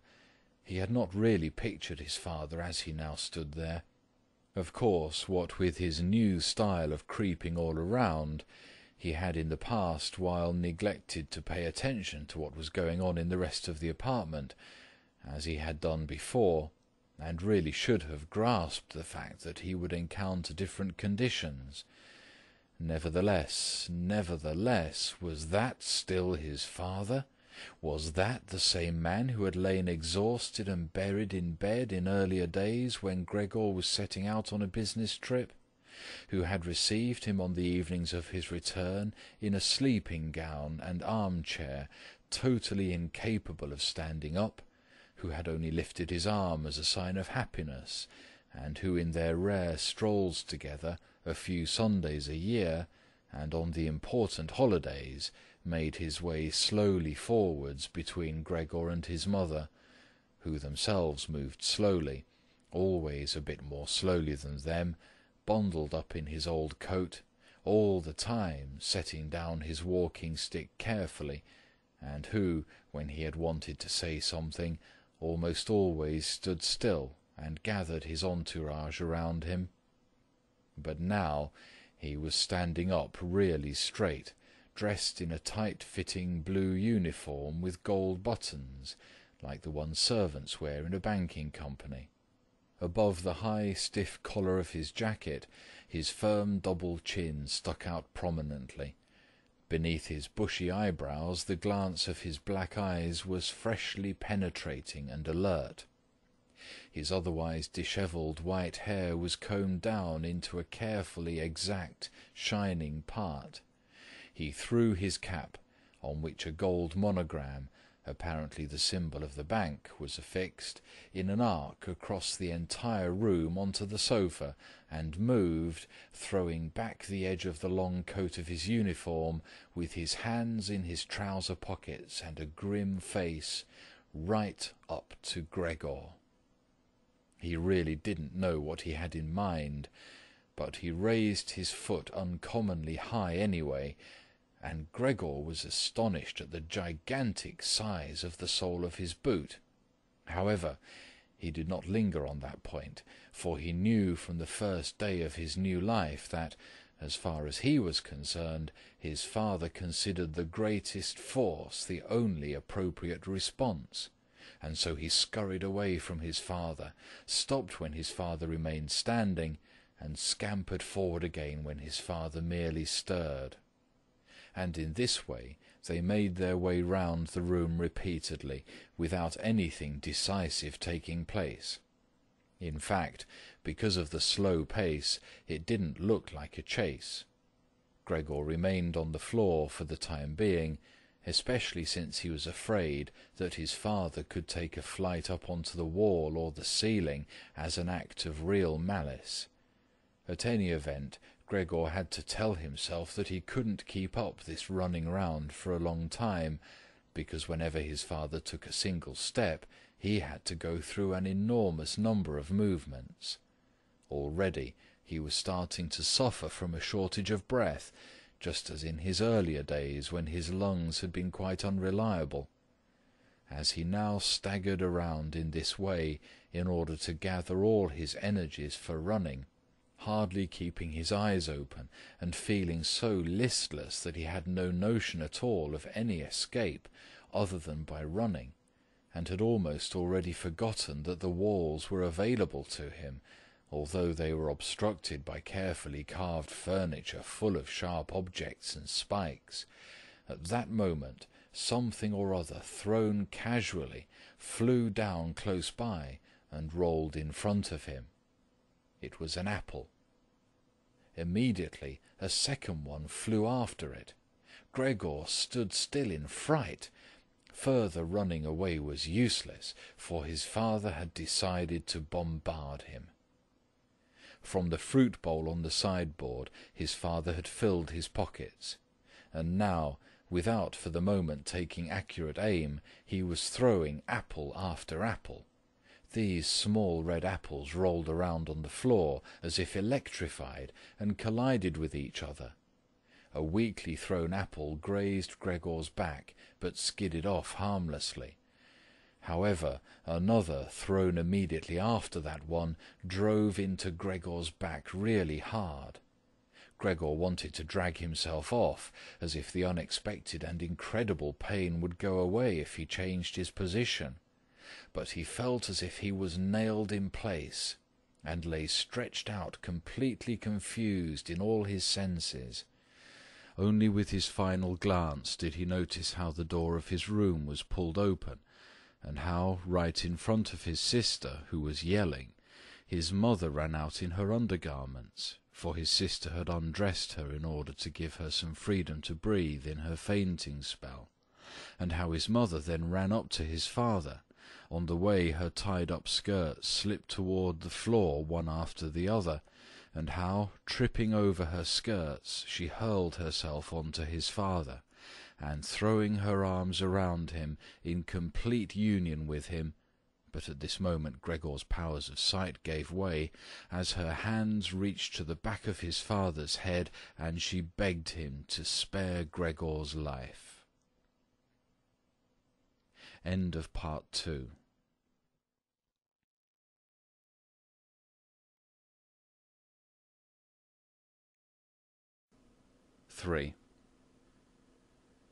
Gregor's serious wound, from which he suffered for over a month, since no one ventured to remove the apple, it remained in his flesh as a visible reminder, seemed by itself to have reminded the father that, in spite of his present unhappy and hateful appearance, Gregor was a member of the family, something one should not treat as an enemy, and that it was, on the contrary, a requirement of family duty to suppress one's aversion and to endure. Nothing else, just endure.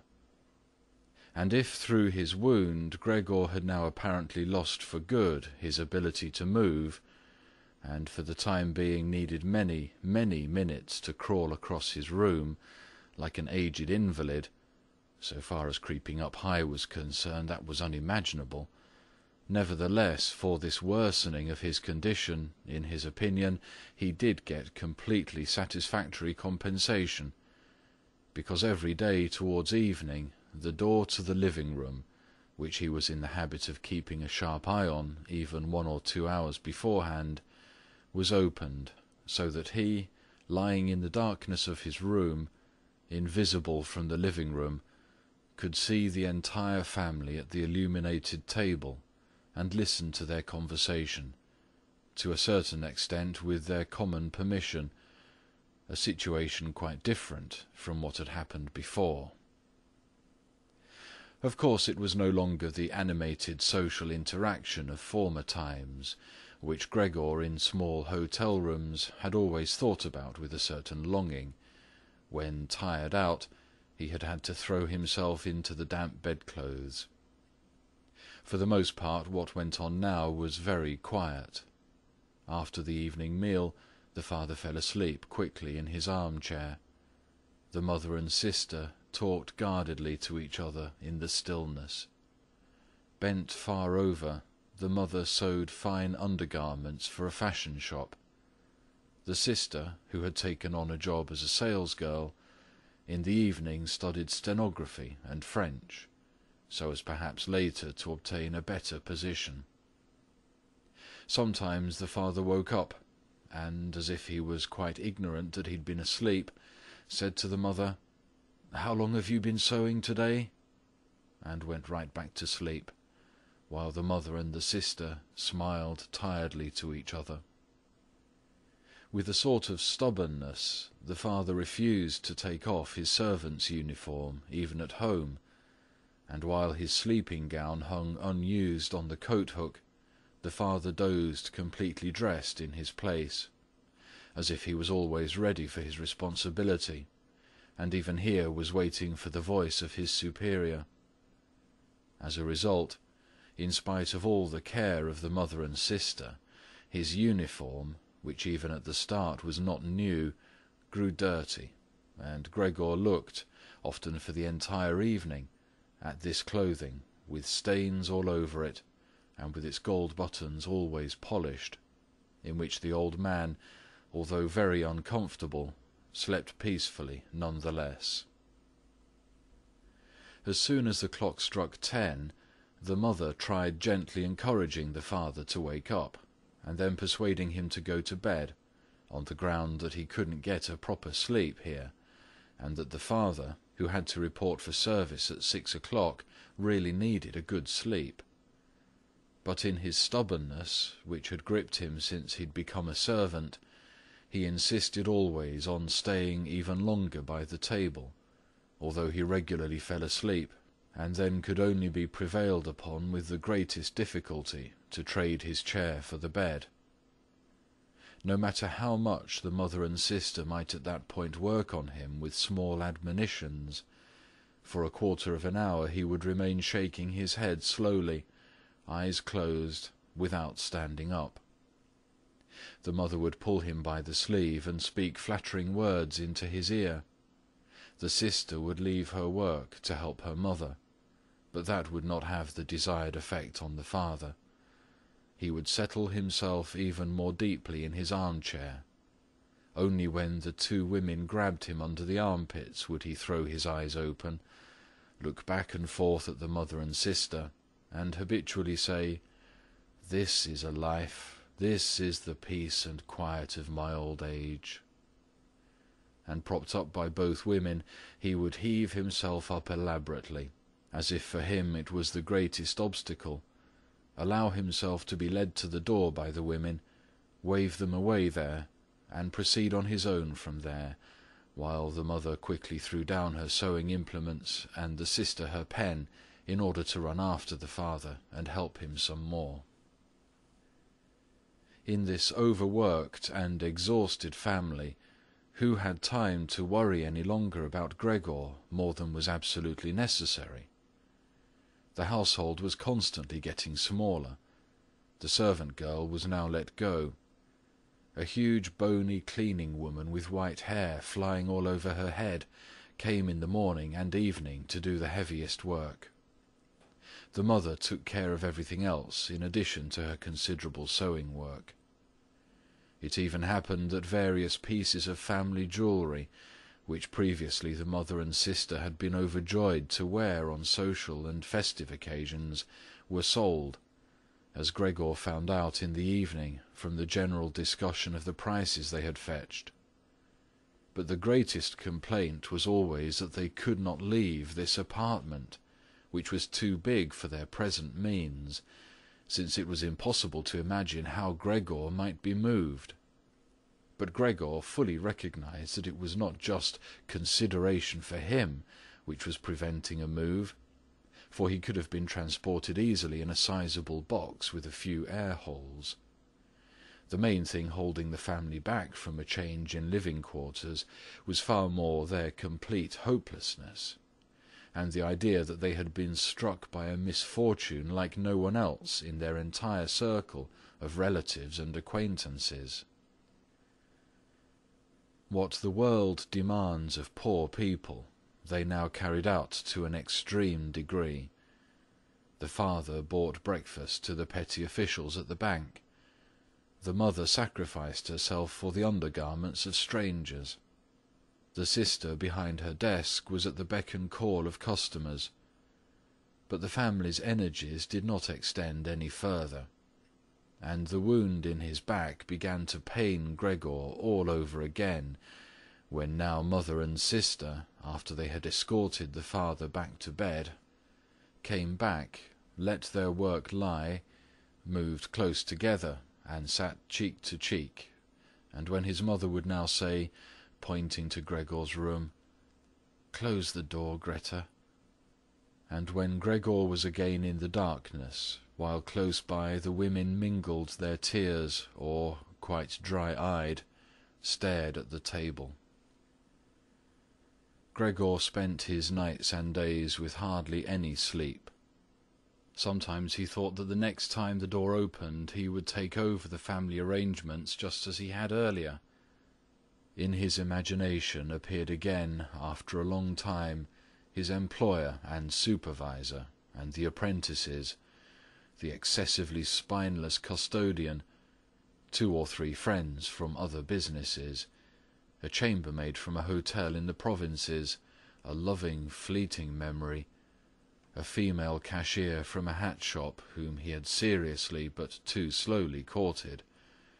They all appeared mixed in with strangers, or people he had already forgotten, but instead of helping him and his family, they were all unapproachable, and he was happy to see them disappear. But then he was in no mood to worry about his family. He was filled with sheer anger over the wretched care he was getting, even though he couldn't imagine anything which he might have an appetite for. Still, he made plans about how he could take from the larder what he at all account deserved, even if he wasn't hungry, without thinking any more about how they might be able to give Gregor special pleasure. The sister now kicked some food or other very quickly into his room in the morning and at noon, before she ran off to her shop, and in the evening, quite indifferent to whether the food had perhaps only been tasted or, what happened most frequently, remained entirely undisturbed, she whisked it out with one sweep of her broom. The task of cleaning his room, which she now always carried out in the evening, could not be done any more quickly. Streaks of dirt ran along the walls. Here and there lay tangles of dust and garbage. At first, when his sister arrived, Gregor positioned himself in a particularly filthy corner, in order with this posture to make something of a protest. But he could have well stayed there for weeks without his sister's changing her ways. In fact, she perceived the dirt as much as he did, but she had decided just to let it stay. In this business, with a touchiness which was quite new to her, and which had generally taken over the entire family, she kept watch to see that the cleaning of Gregor's room remained reserved for her. Once his mother had undertaken a major cleaning of Gregor's room, which she had only completed successfully after using a few buckets of water. But the extensive dampness made Gregor sick, and he lay supine, embittered and immobile on the couch. However, the mother's punishment was not delayed for long, for in the evening the sister had hardly observed the change in Gregor's room before she ran into the living-room, mightily offended, and in spite of her mother's hand lifted high in entreaty, broke out into a fit of crying. Her parents, the father had of course woken up with a start in his armchair, at first looked at her astonished and helpless, until they started to get agitated. Turning to his right, the father heaped reproaches on the mother that she was not to take over the cleaning of Gregor's room from the sister, and turning to his left, he shouted at the sister that she would no longer be allowed to clean Gregor's room ever again, while the mother tried to pull the father, beside himself in his excitement, into the bedroom. The sister, shaken by her crying fit, pounded on the table with her tiny fists, and Gregor hissed at all this, angry that no one thought about shutting the door and sparing him the sight of this commotion. But even when the sister, exhausted from her daily work, had grown tired of caring for Gregor as she had before, even then the mother did not have to come at all on her behalf, and Gregor did not have to be neglected, for now the cleaning woman was there. This old widow, who in her long life must have managed to survive the worst with the help of her bony frame, had no real horror of Gregor. Without being in the least curious, she had once by chance opened Gregor's door. At the sight of Gregor, who, totally surprised, began to scamper here and there, although no one was chasing him, she remained standing with her hands folded across her stomach, staring at him. Since then she did not fail to open the door furtively, a little every morning and evening, to look in on Gregor. At first she also called him to her with words which she presumably thought were friendly, like, "Come here for a bit, old dung-beetle," or "Hey, look at the old dung-beetle." Addressed in such a manner, Gregor answered nothing, but remained motionless in his place, as if the door had not been opened at all. If only, instead of allowing this cleaning woman to disturb him uselessly whenever she felt like it, they had given her orders to clean up his room every day. One day, in the early morning, a hard downpour, perhaps already a sign of the coming spring, struck the window-panes.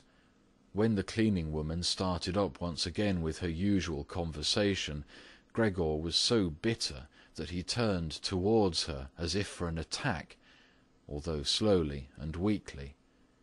But instead of being afraid of him, the cleaning woman merely lifted up a chair standing close by the door, and as she stood there with her mouth wide open, her intention was clear. She would close her mouth only when the chair in her hand had been thrown down on Gregor's back. "This goes on no further, all right?" she asked, as Gregor turned himself around again, and she placed the chair calmly back in the corner. Gregor ate hardly anything any more. Only when he chanced to move past the food which had been prepared did he, as a game, take a bit into his mouth, hold it there for hours, and generally spit it out again. At first he thought it might be his sadness over the condition of his room which kept him from eating, but he very soon became reconciled to the alterations in his room. People had grown accustomed to put into storage in his room things which they couldn't put anywhere else, and at this point there were many such things, now that they had rented one room of the apartment to 3 lodgers. These solemn gentlemen, all 3 had full beards, as Gregor once found out through a crack in the door, were meticulously intent on tidiness, not only in their own room, but, once they had now rented a room there, in the entire household, and particularly in the kitchen. They simply did not tolerate any useless or shoddy stuff. Moreover, for the most part they had brought with them their own pieces of furniture. Thus many items had become superfluous, and these were not really things one could sell, or things people wanted to throw out. All these items ended up in Gregor's room, even the box of ashes and the garbage pail from the kitchen. The cleaning woman, always in a hurry, simply flung anything that was momentarily useless into Gregor's room. Fortunately, Gregor generally saw only the relevant object and the hand which held it. The cleaning woman perhaps was intending, when time and opportunity allowed, to take the stuff out again, or to throw everything out all at once, but in fact the things remained lying there, wherever they had ended up at the first throw, unless Gregor squirmed his way through the accumulation of junk and moved it. At first he was forced to do this, because otherwise there was no room for him to creep around, but later he did it with a growing pleasure, although after such movements, tired to death and feeling wretched, he didn't budge for hours. Because the lodgers sometimes took their evening meal at home in the common living-room, the door to the living-room stayed shut on many evenings. But Gregor had no trouble at all going without the open door. Already on many evenings when it was open, he had not availed himself of it, but, without the family noticing, was stretched out in the darkest corner of his room. However, once the cleaning woman had left the door to the living-room slightly ajar, and it remained open even when the lodgers came in the evening and the lights were put on. They sat down at the head of the table, where in earlier days the mother, the father, and Gregor had eaten, unfolded their serviettes, and picked up their knives and forks. The mother immediately appeared in the door with a dish of meat, and right behind her the sister with a dish piled high with potatoes. The food gave off a lot of steam. The gentlemen lodgers bent over the plate set before them, as if they wanted to check it before eating, and in fact the one who sat in the middle, for the other two he seemed to serve as the authority, cut off a piece of meat still on the plate, obviously to establish whether it was sufficiently tender, and whether or not something should be shipped back to the kitchen. He was satisfied, and mother and sister, who had looked on in suspense, began to breathe easily and to smile. The family itself ate in the kitchen. In spite of that, before the father went into the kitchen, he came into the room, and with a single bow, cap in hand, made a tour of the table. The lodgers rose up collectively and murmured something in their beards. Then, when they were alone, they ate almost in complete silence. It seemed odd to Gregor that, out of all the many different sorts of sounds of eating, what was always audible was their chewing teeth, as if by that Gregor should be shown that people needed their teeth to eat, and that nothing could be done even with the most handsome toothless jawbone. "I really do have an appetite," Gregor said to himself sorrowfully, "but not for these things. How these lodgers stuff themselves, and I am dying." On this very evening, the violin sounded from the kitchen. Gregor didn't remember hearing it all through this period. The lodgers had already ended their night meal. The middle one had pulled out a newspaper and had given each of the other two a page, and they were now leaning back, reading and smoking. When the violin started playing, they became attentive, got up and went on tiptoe to the hall door, at which they remained standing pressed up against one another. They must have been audible from the kitchen, because the father called out, "Perhaps the gentlemen don't like the playing. It can be stopped at once." "On the contrary," stated the lodger in the middle, "might the young woman not come out into us and play in the room here, where it is really much more comfortable and cheerful?" "Oh, thank you," cried out the father, as if he were the one playing the violin. The men stepped back into the room and waited. Soon the father came with the music stand, the mother with the sheet music, and the sister with the violin. The sister calmly prepared everything for the recital. The parents, who had never previously rented a room, and therefore exaggerated their politeness to the lodgers, dared not sit on their own chairs. The father leaned against the door, his right hand stuck between two buttons of his buttoned-up uniform. The mother, however, accepted a chair offered by one lodger. Since she left the chair sit where the gentleman had chanced to put it, she sat to one side, in a corner. The sister began to play. The father and mother, one on each side, followed attentively the movements of her hands. Attracted by the playing, Gregor had ventured to advance a little further forward, and his head was already in the living-room. He scarcely wondered about the fact that recently he had had so little consideration for the others. Earlier this consideration had been something he was proud of, and for that very reason he would have had at this moment more reason to hide away, because as a result of the dust which lay all over his room and flew around with the slightest movement, he was totally covered in dirt. On his back and his sides he carted around with him dust, threads, hair, and remnants of food. His indifference to everything was much too great for him to lie on his back and scour himself on the carpet, as he often had done earlier during the day. In spite of his condition, he had no timidity about inching forward a bit on the spotless floor of the living-room. In any case, no one paid him any attention. The family was all caught up in the violin playing. The lodgers, by contrast, who for the moment had placed themselves, hands in their trouser pockets, behind the music-stand, much too close to the sister, so that they could all see the sheet music, something that must certainly bother the sister, soon drew back to the window, conversing in low voices with bowed heads, where they then remained, worriedly observed by the father. It now seemed really clear that, having assumed they were to hear a beautiful or entertaining violin recital, they were disappointed, and were allowing their peace and quiet to be disturbed only out of politeness.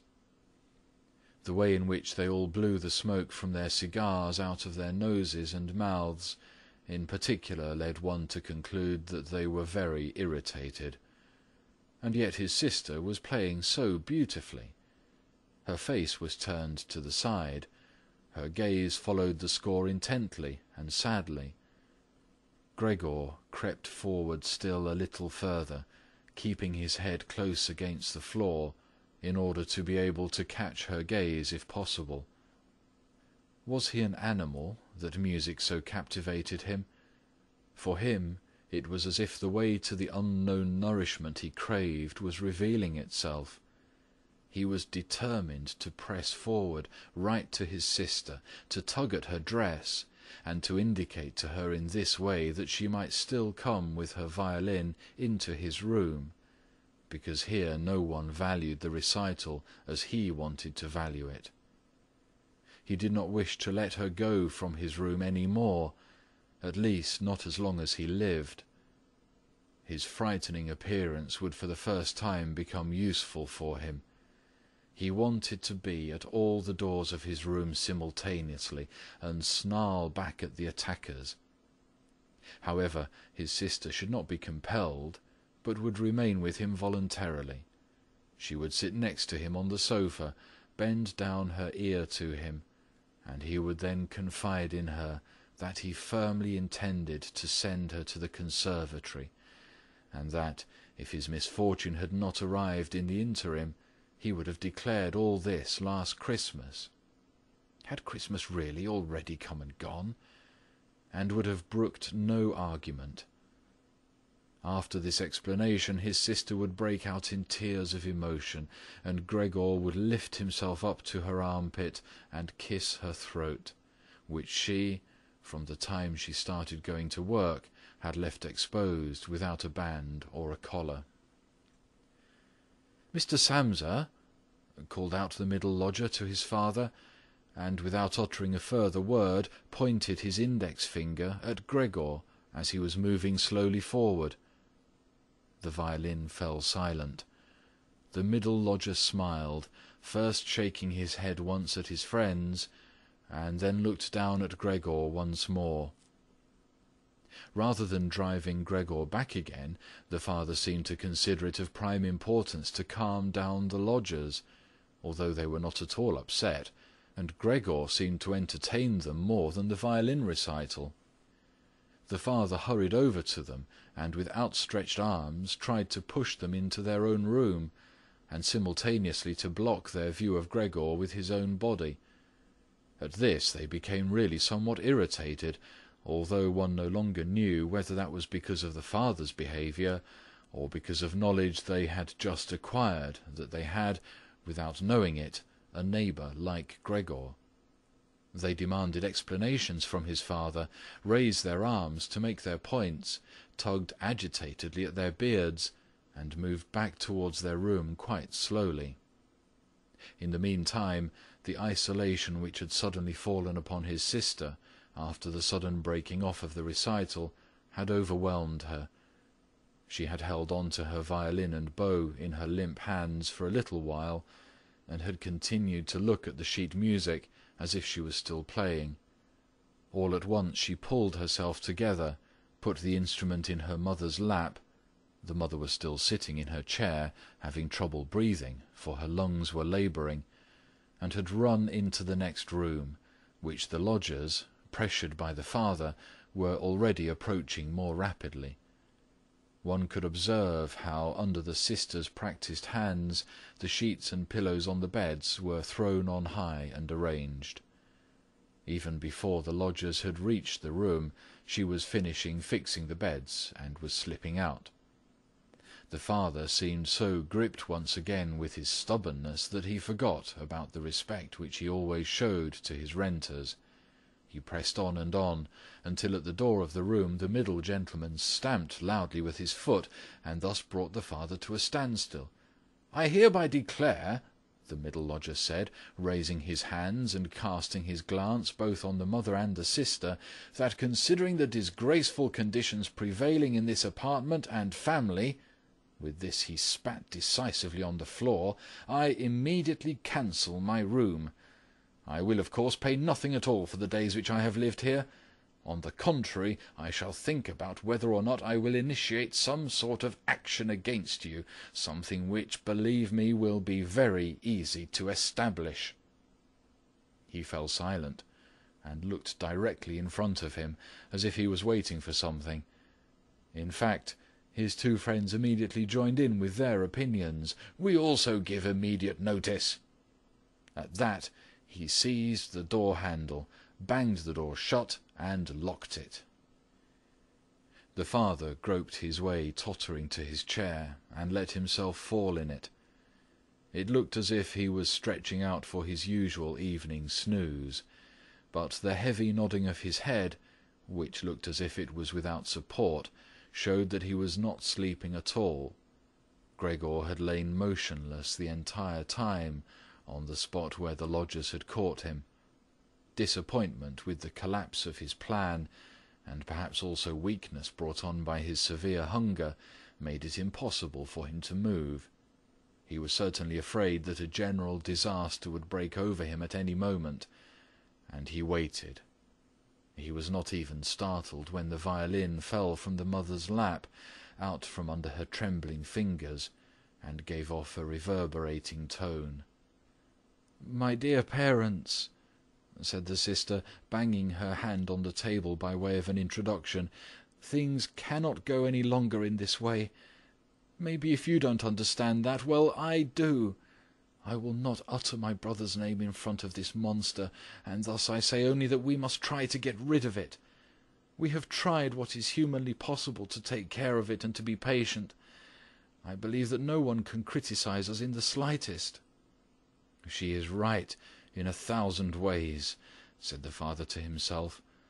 The mother, who was still incapable of breathing properly, began to cough numbly, with her hand held up over her mouth and a manic expression in her eyes. The sister hurried over to her mother and held her forehead. The sister's words seemed to have led the father to certain reflections.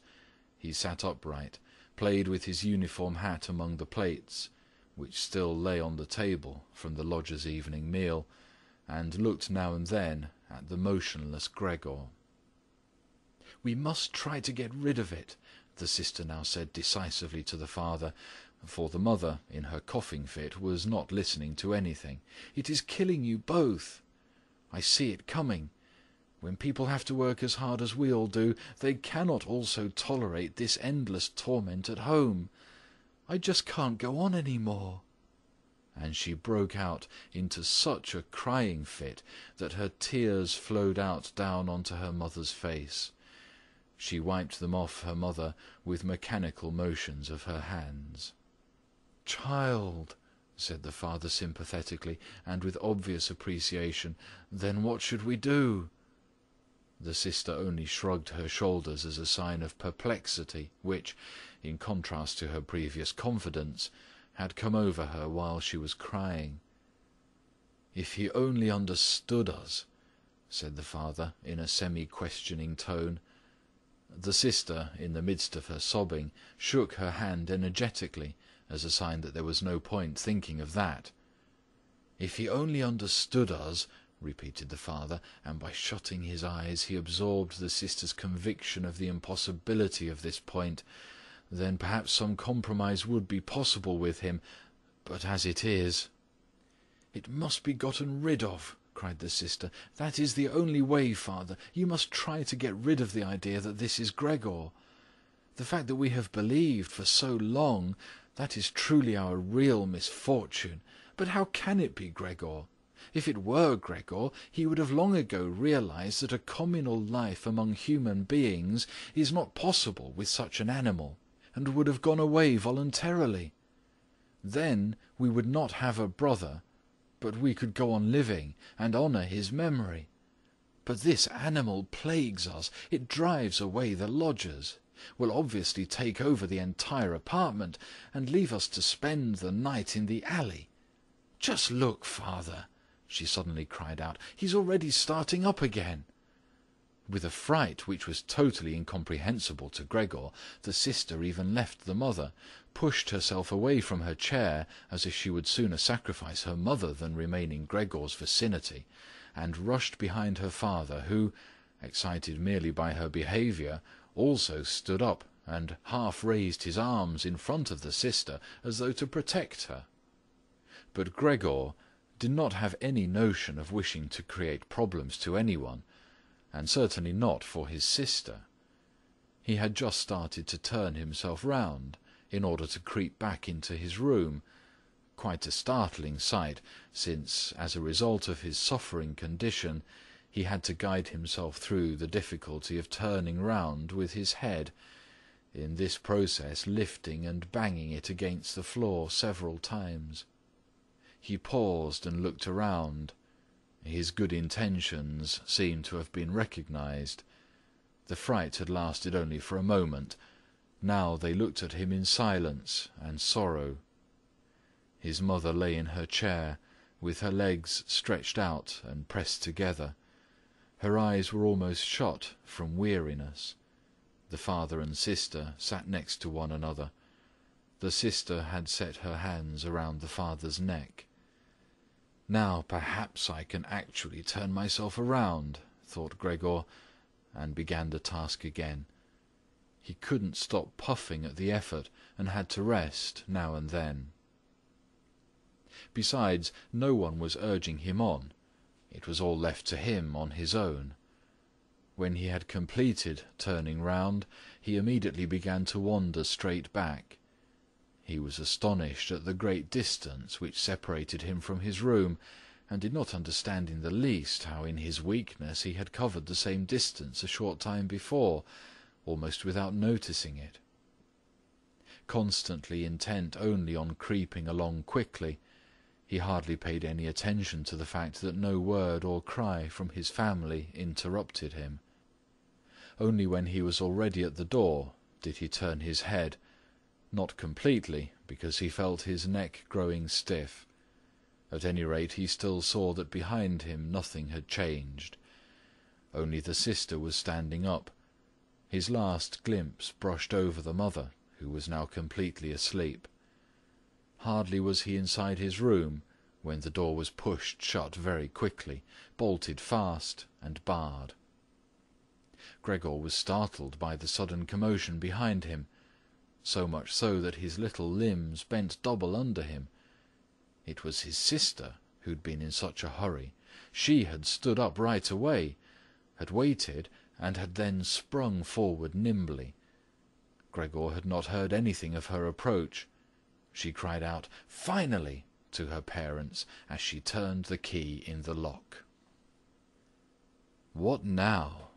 Gregor asked himself, and looked around him in the darkness. He soon made the discovery that he could no longer move at all. He was not surprised at that. On the contrary, it struck him as unnatural that up to this point he had really been able to move around with these little thin legs. Besides, he felt relatively content.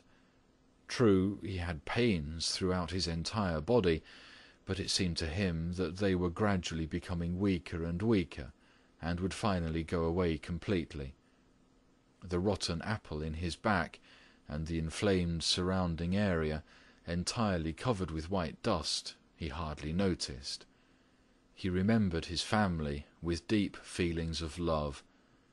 In this business, his own thought that he had to disappear was, if possible, even more decisive than his sister's. He remained in this state of empty and peaceful reflection until the tower clock struck 3 o'clock in the morning. From the window he witnessed the beginning of the general dawning outside. Then, without willing it, his head sank all the way down, and from his nostrils flowed out weakly his last breath. Early in the morning the cleaning woman came. In her sheer energy and haste she banged all the doors, in precisely the way people had already asked her to avoid, so much so that once she arrived, a quiet sleep was no longer possible anywhere in the entire apartment. In her customarily brief visit to Gregor, she at first found nothing special. She thought he lay so immobile there because he wanted to play the offended party. She gave him credit for as complete an understanding as possible. Since she happened to be holding the long broom in her hand, she tried to tickle Gregor with it from the door. When that was quite unsuccessful, she became irritated and poked Gregor a little, and only when she had shoved him from his place without any resistance did she become attentive. When she quickly realized the true state of affairs, her eyes grew large. She whistled to herself. However, she didn't restrain herself for long. She pulled open the door of the bedroom and yelled in a loud voice into the darkness, "Come and look! It's kicked the bucket! It's lying there, totally snuffed!" The Samsa married couple sat upright in their marriage bed, and had to get over their fright at the cleaning woman before they managed to grasp her message. And then Mr. and Mrs. Samsa climbed very quickly out of bed, one on either side. Mr. Samsa threw the bedspread over his shoulders. Mrs. Samsa came out only in her nightshirt, and like this they stepped into Gregor's room. Meanwhile the door of the living room, in which Greta had slept since the lodgers had arrived on the scene, had also opened. She was fully clothed, as if she had not slept at all. Her white face also seemed to indicate that. "Dead?" said Mrs. Samsa, and looked questioningly at the cleaning woman, although she could check everything on her own and even understand without a check. "I should say so," said the cleaning woman, and by way of proof poked Gregor's body with the broom a considerable distance more to the side. Mrs. Samsa made a movement as if she wished to restrain the broom, but didn't do it. "Well," said Mr. Samsa, "now we can give thanks to God." He crossed himself, and the three women followed his example. Greta, who did not take her eyes off the corpse, said, "Look how thin he was. He had eaten nothing for such a long time. The meals which came in here came out again exactly the same." In fact, Gregor's body was completely flat and dry. That was apparent really for the first time, now that he was no longer raised on his small limbs, and nothing else distracted one's gaze. "Greta, come in to us for a moment," said Mrs. Samsa with a melancholy smile, and Greta went, not without looking back at the corpse, behind her parents into the living-room. The cleaning woman shut the door and opened the window wide. In spite of the early morning, the fresh air was partly tinged with warmth.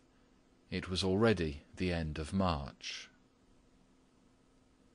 The three lodgers stepped out of their room and looked around for their breakfast, astonished that they had been forgotten.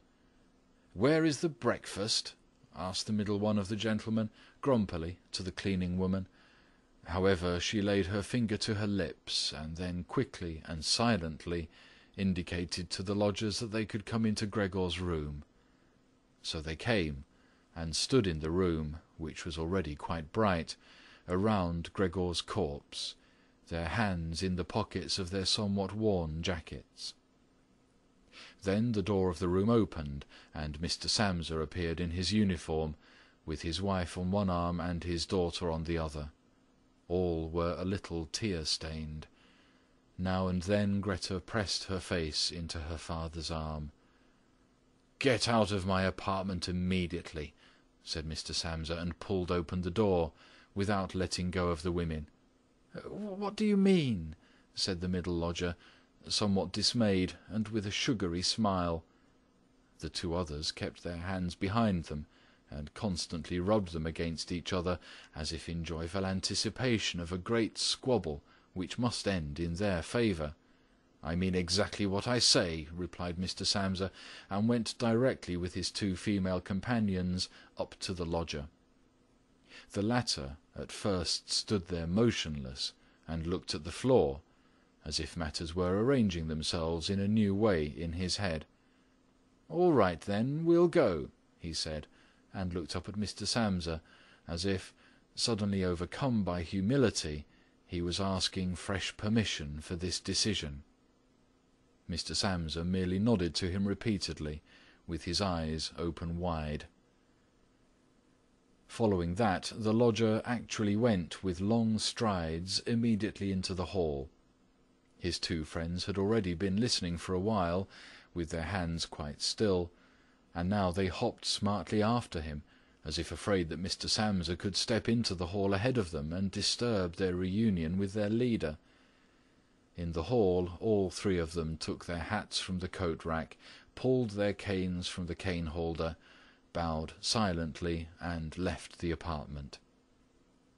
In what turned out to be an entirely groundless mistrust, Mr. Samsa stepped with the two women out onto the landing, leaned against the railing, and looked over as the three lodgers slowly but steadily made their way down the long staircase, disappeared on each floor in a certain turn of the stairwell, and in a few seconds came out again.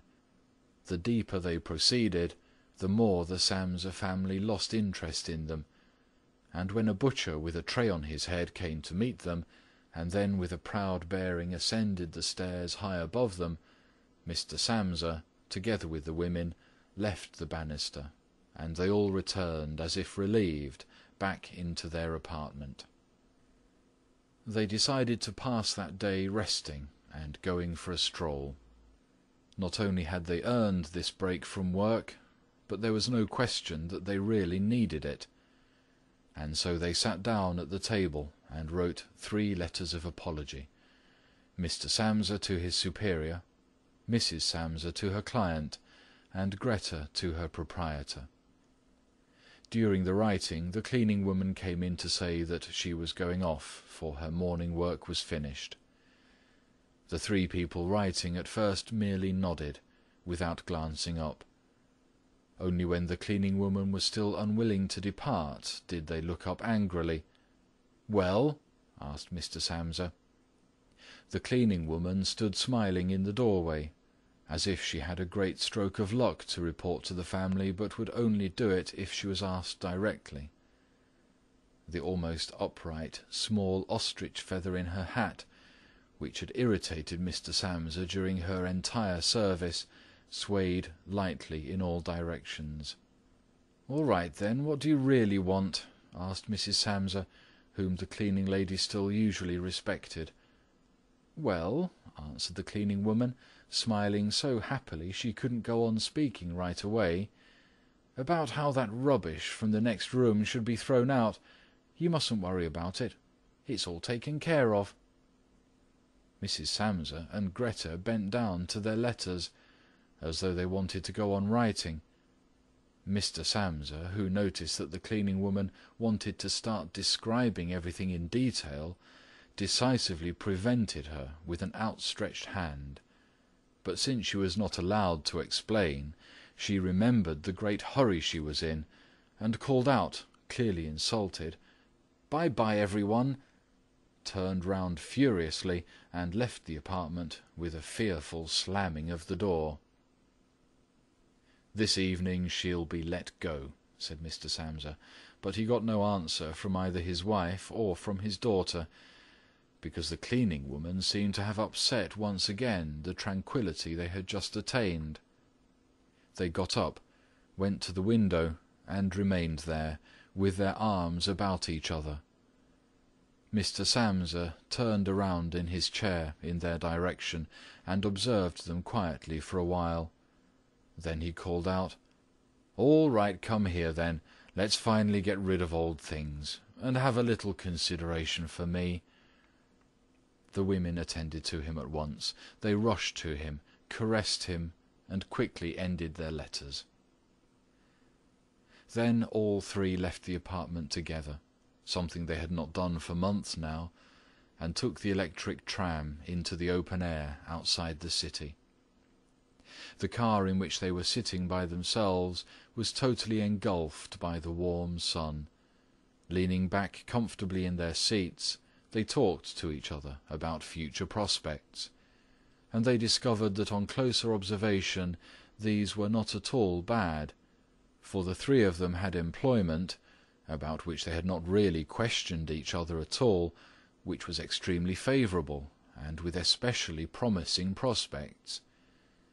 The greatest improvement in their situation at this moment, of course, had to come from a change of dwelling. Now they wanted to rent an apartment smaller and cheaper, but better suited and generally more practical than the present one, which Gregor had found. While they amused themselves in this way, it struck Mr. and Mrs. Samsa almost at the same moment how their daughter, who was getting more animated all the time, had blossomed recently, in spite of all the troubles which had made her cheeks pale, into a beautiful and voluptuous young woman. Growing more silent, and almost unconsciously understanding each other in their glances, they thought that the time was now at hand to seek out a good, honest man for her, and it was something of a confirmation of their new dreams and good intentions when at the end of their journey their daughter got up first and stretched her young body.